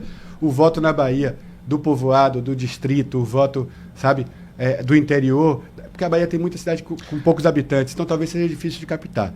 Então, sempre tem, vou chamar assim, uma diferença entre o que está previsto de voto para nós e o que se realiza na rua. Mas por que Jerônimo não conseguiu ainda chegar nas grandes cidades? Mas esse é um problema nacional, não é só de Jerônimo. O PT está desafiado, inclusive nós fizemos uma reunião essa semana, segunda-feira, o presidente Edinho, nós da direção nacional fizemos uma reunião com os presidentes do PT das 200 maiores cidades do Brasil. Nessas grandes cidades, nas 200 maiores cidades, e aí estão incluídas as da Bahia, nós temos um desafio eleitoral do PT. Nós temos um desafio de distanciamento do PT, da base do PT nas comunidades, do eleitorado do PT entre os mais pobres. Nós temos que resgatar esse vínculo eleitoral, mas no médio e longo prazo nós temos que resgatar o nosso vínculo partidário de construção da vida cotidiana da luta dessas pessoas e dessas comunidades. Você me permite um minuto só. Eu sou filho de uma mãe separada que criou a minha e meu irmão sozinha. Minha mãe é petroleira, ela ia para fábrica trabalhar. Minha mãe trabalhou 20 anos aqui na Fafem, por exemplo. Quando minha mãe botava o macacão da Petrobras, pegava aquele ônibus 4 horas da manhã e ia trabalhar, de manhã eu ia para a escola com meu irmão. De tarde, eu ia para o sindicato. Foi lá que eu aprendi a jogar bola. Foi lá que eu fazia banca. Sabe? Foi lá que eu aprendi a nadar. Quem acolhia o filho daquela mãe trabalhadora que precisava trabalhar? O sindicato. O sindicato, à esquerda. E ela só voltava a que hora do trabalho? 6 horas, 7 horas da noite. Quem está acolhendo os filhos da mãe trabalhadora hoje que tem que sair para ganhar dinheiro, para sustentar a família? A igreja, o Facebook, o WhatsApp, infelizmente, às vezes, o tráfico. Então, nós temos que falar sobre acolhimento da classe trabalhadora. Nós temos que falar sobre reposicionamento do PT nessas comunidades. Hoje, quem acolhe os filhos da classe trabalhadora não é mais a esquerda, não é mais o sindicato, não é mais esse conjunto aqui, sabe? Então, nós temos que, isso depois das eleições, ou paralelo às eleições, nós temos que voltar a pensar sobre isso. Urgente, né? Por isso que talvez a gente tenha perdido densidade eleitoral. Mas aí tem um desafio, não é só para Jerônimo, tem um desafio para o conjunto do PT. Agora, lhe digo aqui com humildade também, o tom, Zé, que a Semineto usou aqui essa semana, o tom que João Roma usou aqui essa semana... Eu achei agressivo demais. Passa Pesado, né? pela percepção que eles têm sobre a aprovação de Jerônimo em Salvador e que o clima está mudando. Repare o que eu estou lhe dizendo. Jerônimo, dentre os nossos governadores, é o que vai ter melhor desempenho na capital, em Salvador. Você acha que ganha no primeiro turno, sua avaliação de Jerônimo aqui? Ainda não sei, não vou cravar. Eu cravei na outra por causa de 40 mil votos, a gente foi para o segundo turno. Mas eu não vou cravar. Mas eu devo lhe dizer, Jerônimo será reeleito. E esse tom que a Semineto e João Roma estão usando essa semana, mais agressivo, mais agoniado, passa por isso. Pela entrega do Teatro Castro Alves, pelo VLT, pela nova rodoviária, pela presença do governo do estado na capital, e aquilo que aconteceu na eleição passada deles terem aquela vantagem de votos, não se repetirá. Ali, a Semineto vivia o auge, Jerônimo era desconhecido, foi 65-35. Esse foi o nosso piso. Neto era virtual governador, lembra? As pessoas Sim. achavam que ele seria governador. Secretariado pronto. Estava escolhendo desembargador para o Tribunal de Justiça. Ele? Estava escolhendo desembargador para o Tribunal de Justiça, mandou comprar paletó, repare. Era o virtual governador da Bahia. Então o auge dele foi 65-35. Jerônimo, que era um desconhecido na cidade de Salvador, teve 35% dos votos. Agora, com todo o trabalho que ele está fazendo, hospital paliativo, hospital ortopédico, vou insistir, vai entregar o Teatro Castro Alves, VLT, tramo do metrô novo até o Campo Grande, nova rodoviária, o Baba vai mudar e é por isso que eles estão já agoniados. Isso aí é passando o recibo que sabem que o vento mudou, que o Baba mudou em Salvador. Brinco. Vamos lá, falando em Centrão, né, o MDB conseguiu vencer a guerra de braço, né, e está na vice. A gente viu um debate envolvendo o nome de Geraldo Júnior, se ele continuaria na vice, se não continuaria, né, Jacques Wagner havia até, inclusive, anunciado, né, a chapa confirmando Geraldo Júnior na vice, depois o governador recuou e depois confirmou novamente. Foi um imbróglio muito grande, né, muitos nomes foram especulados. Como é que você viu essa questão? E, na sua opinião, Geraldo Júnior era o melhor nome realmente para continuar na vice? Para mim, sim. Para mim, sim. Sempre defendi a reedição da chapa. Defendi a chegada do MDB e de Geraldo Júnior já na eleição passada. Tenho por ele um carinho grande, mas não é por isso. Mas eu sempre defendi, eu especialmente, dentro do PT, enfim, no meu partido, sempre defendi a reedição dessa chapa. Penso que a gente sofreu de transtorno de ansiedade. Agora, nesse período aí. Rapaz, nós temos governador, nós temos vice-governador, nós estamos trabalhando, nós estamos governando, nós estamos administrando. Quem tem que ter ansiedade de montar o time e começar a rodar a Bahia é a oposição. E a gente acabou se pautando pelo tempo da oposição. Nosso tempo não é igual, não deveria ter sido igual. E por que isso aconteceu, Éden? Transtorno de ansiedade, eu acho, sabe? Uma maracujina, tal, a gente podia ter... Não precisava ter essa pressa, sabe? Ficam cobrando do Lula, vai cobrar do Lula se ia ser algo. Mas por que o Lula tem que decidir? Por acaso Flávio Bolsonaro tem vice? Por acaso... Não, rapaz, então Lula e Alckmin tinham que governar. Mas beleza, já botamos na rua. Cadê a chapa de Flávio? Pois é. Cadê a chapa dele? Pois é. Qual é a aliança dele? Qual é a chapa dele? Isso aí, rapaz, são cobranças que são feitas à oposição. Mas quando fizer o governo tem que responder. Amigo, eu tenho o que fazer. Eu não tenho que ficar fazendo picuinha, montando chapa, escolhendo, catando gente para vir na nossa chapa. A nossa chapa tem um problema maior. Tem muita gente querendo entrar. A chapa deles, eles têm que sair catando. Que foi isso que foi fazer. Pegaram o prefeito de Jequié, botaram lá catando. É a vida, tá certo, fez. E a oposição tem que fazer, porque vou insistir, a Semineto usou mal o tempo livre desocupado que ele teve. Se ele tivesse rodado a Bahia, ele já teria montado chapa. Se ele tivesse estudado sobre a Bahia, ele já teria programa. Não tem nenhuma coisa nem outra. Vai montar agora tudo nas coxas ali com papel de pão escrito na tora. Mas eu acho que a gente acabou se pautando pelo tempo que não era nosso. A gente tem governador do estado, está trabalhando muito. Cara, nós temos 2.000 obras ainda para entregar. Ah, isso aí que eu quero chegar. Pronto. 2.000 ainda Peraí. Cadê o Semineto sobre isso aí, Baté? Éden tocou no ponto aí. Tá no ponto aí a Semineto. Vitória Oliveira. Olha o que ele fala sobre essas obras do Jerônimo. O Éden acabou de citar. Coloca aí. O governador Jerônimo, ele esteve aqui e disse que vai cumprir, vai mostrar que vai inaugurar 2.000 obras. E que vai mostrar, vai estar lá mostrando escola, hospital, que vai mostrar em cada esquina. O senhor acredita, né, nesse discurso de 2.000 obras de verdade? Ele inaugurando 2.000 obras é uma força inacreditável no interior da Bahia, o senhor não acha? Ô Zé, o que a gente viu até agora foi Jerônimo inaugurar obras que tinham sido começadas no governo passado. A gente não consegue identificar uma marca importante do governo de Jerônimo depois de 4 anos. Rodoviária. Há quanto tempo eles prometiam rodoviária? Não, mas a rodoviária é obra dele, não? Não. Quando é que começou a rodoviária? A obra da rodoviária? Foi antes do governo de Jerônimo Rodrigues. Quando é que começou? Não tem nenhuma obra relevante que tenha sido começada e concluída por Jerônimo Rodrigues. Não há uma marca do governo de Jerônimo Rodrigues. Infelizmente, essa é a verdade. Olha, eu não estou dizendo isso aqui como aquele cara chato, aquele cara está criticando e tal. Não é isso. Olha, eu gostaria agora, depois de 4 anos que nós disputamos a eleição de 22, de poder estar aplaudindo o governador.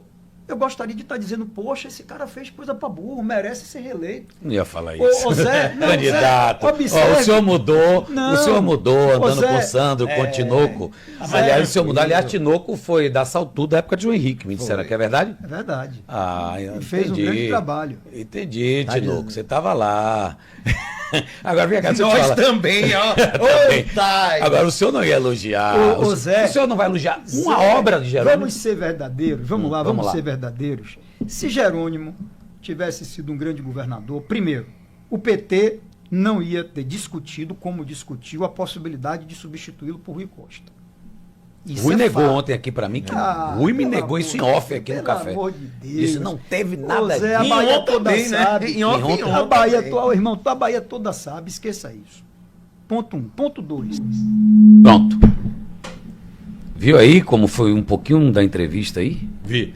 Repare, de novo, ele fala das 2.000 obras que não foi Jerônimo. Porque de dentro do apartamento em Ondina, na Graça, sei lá onde ele mora, ele não vai ver, ele precisa ir pra rua, ele precisa ir pro interior. Ele não vai conseguir ver isso gravando vídeo no Instagram. Ele não vai conseguir ver isso vivendo na bolha que ele vive. Vou insistir, bota o pé no barro, vai pra rua. Se tivesse essa disposição, se gostasse do cheiro, da cor, do jeito do povo da Bahia e fosse lá se misturar conosco, ele veria. E não é pouca coisa quando a gente faz um sistema de abastecimento de água, de integração. Ele não sabe o valor que tem uma cisterna que tem um poço instalado. Isso é obra que muda a vida das pessoas. Ele não sabe a importância que tem uma estrada vicinal. Nunca viu, Brinco, nunca andou. Se ele tivesse ido, vou insistir, ele reconheceria. E ele diz ali, se o governador fosse um bom governador, reconheceria. Mentira, porque o cara é incapaz de falar das escolas de tempo integral. O cara é incapaz de falar... reconhecer a importância... Eu até perguntei, o senhor elogiar. Você jogou duro, jogou muito bem, como sempre. É incapaz de falar bem, de reconhecer o papel que a nova rodoviária terá para o desenvolvimento da nossa cidade. As rodoviárias são determinantes na história de Salvador para o desenvolvimento local. Das 7 Portas, veio aqui para o Iguatemi, trouxe o eixo de crescimento da cidade aqui para esse núcleo aqui que nós estamos agora.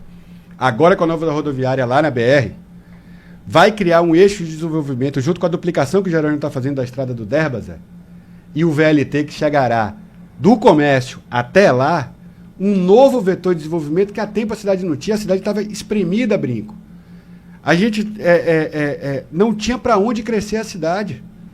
A gente foi crescendo para o litoral norte, Lauro de Freitas e tal, paralela, e esse eixo da BR agora, com o investimento público do governador Jerônimo, levando a rodoviária, o VLT e o metrô, é que agora ali vai ter um investimento. Você vai ver, vai ter muito prédio comercial, vai ter shopping, vai ter condomínios residenciais na estrada do Derba, não tenha dúvida. Porque você vai estar na entrada e na saída da cidade rapidinho, você não vai precisar vir para o miolo. Então, é um eixo diferente que vai impactar os próximos 20, 30 anos do crescimento da cidade. O cara é incapaz, que foi prefeito dessa cidade, de reconhecer isso. O cara é incapaz de reconhecer o papel que tem as escolas de tempo integral. De novo, ele zera os nossos governos, ele zera tudo, e olha, não tem problema para nós, obra que foi começada por Wagner e terminada por Rui, é obra do PT entregue ao povo da Bahia. Obra começada por Rui e terminada por Jerônimo, é obra do PT entregue ao povo da Bahia. Eu também concordo, isso, a maternidade está para mais de 14 anos aí, inaugurou agora. Pronto, aí ele vai dizer que não vale, que não é de Bruno? Vale. Não, ele vai dizer que não vale? Ah, sim, Repare, as obras que ele começou e Bruno inaugurou não vale? Repare, eu vou lhe dizer de novo, é porque lá tem chefe, manda quem pode, obedece quem juízo. Só conta as coisas que ele fez. Se Bruno fez alguma coisa que começou no tempo dele, é dele, não é de Bruno não, porque Bruno é funcionário. Agora, falando em Bruno Reis, ele tem... Última pergunta, né? 2 horas de entrevista aqui com Éden Valadares. Nossa assessora tá ali, coitada. Tá sendo bem servida aí ela. Estamos na rádio ao vivo, nesse exato momento, para 260 municípios. Tô recebendo aqui vídeo de Esplanada, Alagoinhas, Riachão do Jacuípe, Coité, tudo vídeo aqui, ó, recebendo. Quiser botar no ar, a gente prova aí. Vou botar no ar para provar, vá, diga. O prefeito de Salvador, Bruno Reis, ele tem adotado um discurso controverso, né, nas últimas semanas. Fez muito mal para ele a reeleição, Brinco. Inclusive, recentemente acusou o presidente Lula e o governador Jerônimo Rodrigues de participar de uma noite do uísque no Palácio de Ondina. Nem no Palácio de Ondina eles foram. Eu queria que você comentasse essa postura de Bruno. Ele ontem votou, reafirmo tudo que falei. Ele ontem falou. Muito ruim. Uma postura que não está à altura de alguém que é prefeito de Salvador. Destemperado, desequilibrado. Eu repito, Bruno, naquele momento ali, um grave momento de infelicidade, não se mostrou à altura de ser o prefeito da capital, que é Salvador, que tem o peso que Salvador tem no Brasil, e da liturgia que ele deve preservar no cargo de prefeito, a mínima. Ele não pode adotar essa postura bolsonarista, sabe? Ele não pode adotar essa coisa do vale tudo. Foi muito ruim essa coisa dele, desrespeitoso com o presidente da República, mas desrespeitoso com a cidade de Salvador. Já chegou no presidente isso? Não sei, eu não comentei com o presidente, estive com o presidente antes da viagem dele para Barcelona, mas não comentei com ele isso, porque não vale a pena, sabe? Eu tinha debitado na conta de um erro, de uma infelicidade. Você está me dizendo que ele reafirmou. Ontem, na entrevista, ele disse, reafirmo tudo. Isso aí é muito ruim, porque, repare, Salvador já vem politicamente perdendo muito espaço nacional. A gente saiu de terceira maior cidade do Brasil para quinta, fomos superados aí por Brasília, por Fortaleza. Zé, quase 300 mil pessoas saíram de Salvador, se mudaram de Salvador, porque o custo de vida aqui é muito grande. Porque é caro morar e investir em Salvador. Você quer abrir um negócio em Salvador e tem que pagar esse IPTU, que é o maior do Brasil, é difícil, sabe? Você quer morar em Salvador e você tem o transporte público mais caro do Nordeste, quarto mais caro do Brasil. Então, Salvador tem 20% do potencial de usuários do transporte urbano que estão indo trabalhar ou indo para a escola andando ou de bicicleta porque não tem dinheiro para pagar a passagem do tanto que é cara. Então, Salvador vem perdendo espaço nacionalmente, vem perdendo habitantes, e o prefeito, que deveria estar preocupado com isso e reposicionar nossa cidade, politicamente adota uma postura no mínimo desrespeitosa, mas para mim desequilibrada, e acho que a reeleição fez muito mal para ele. Subiu a cabeça. Cara, tô falando na boa. Como é que Bruno era conhecido na Câmara? Um cara do diálogo, um cara afável, articulado, verdade, atende todo mundo, verdade. Bom de dialogar. Até a oposição gostava dele, o cara que sabe lidar. Depois da reeleição é um salto alto, uma empáfia, sabe? Subiu pra cabeça, fez muito mal para ele. Espero que ele se reencontre. Ou ele se reencontra ou ele está se revelando um Bruno que a cidade não conhecia. Tem muita gente assustada, inclusive eu, com o método dele, um método muito estranho. E a imprensa também está assustada, não está? Ele tem adotado um discurso mais agressivo, né, em relação à imprensa. Realmente é algo que chama muita atenção, né? Inclusive até depois da greve dos professores, né? No ano passado ele começou, né? Foi depois da greve. A se afastar. Agora, ó, eu tenho as imagens aí, o vídeo. Cadê? Solta com áudio, viu, Baté? Esplanada, Alagoinhas, o cara motor agora aqui, ó, do carro aí, ó. Ele dentro do carro ouvindo lá em Esplanada, lá depois de Alagoinhas também. Cadê? Nós temos outro corte aqui para o secretário nacional de comunicação, Éden Valadares, comentar. Coloca aí, mais uma vez, o Roma. Vamos lá, depois tem a Semineto para ele comentar. Vamos lá. Vamos lá, o aeroporto de Conquista. Quem fez... Nossa candidata a senadora, grande chapa. Olha aí, Zé. Fechamos a chapa ontem em Santa Catarina. Esplanada. Ministro candidato a governador pelo PSB. Um cara que votou em Bolsonaro. Limpo. Com Décio. Tem outra? Foi pro segundo turno na eleição. Tá mesmo, velho. Limpo. Tá lá. Ó, Éden, eu quero lhe agradecer demais aqui, velho. Eu fico abismado aqui porque no YouTube mantemos aí 400 a 500 pessoas simultaneamente, que isso no final dessa entrevista, quando bater, deve dar 5 mil, 4 mil pessoas simultaneamente ouvindo, fora a rádio.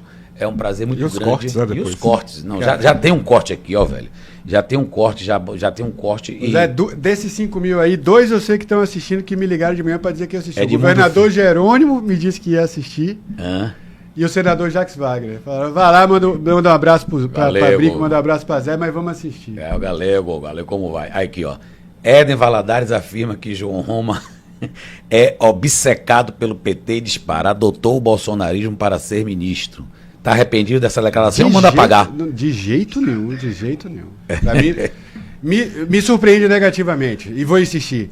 É muito ruim que a oposição da Bahia, Bruno Reis, João Roma, Semineto, assumam essa postura bolsonarista porque não contribui para o debate nacional. Mas acho que Neto não assumiu até agora essa postura. Destilar ódio, destilar mentira. Ele não assume no sentido de falar, mas quando ele vem aqui somente só faz mentir, é uma postura bolsonarista.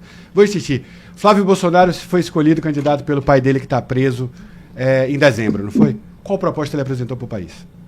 Zero. Nenhuma, Zé. Esses caras não apresentaram nenhuma proposta para educação, para saúde, para segurança, para habitação, para a economia do Brasil, nada. É só mentira, manipulação, desinformação e mexer com o sentimento das pessoas. Estimular o medo, estimular a aversão, estimular, a frustração. Isso é muito ruim para o processo democrático, mas com fé em Deus, na nossa militância, na capacidade do presidente Lula e do governador Jerônimo, nós vamos derrotar mais uma vez o extremismo político, o fundamentalismo religioso, o revisionismo histórico e o negacionismo científico. Valeu. E o entreguismo. Tá bom. Brinco, um abraço, um bom dia para todos. Fique agora com a programação musical da Rádio Baiana FM e a gente volta no YouTube ao meio-dia. Tchau, tchau.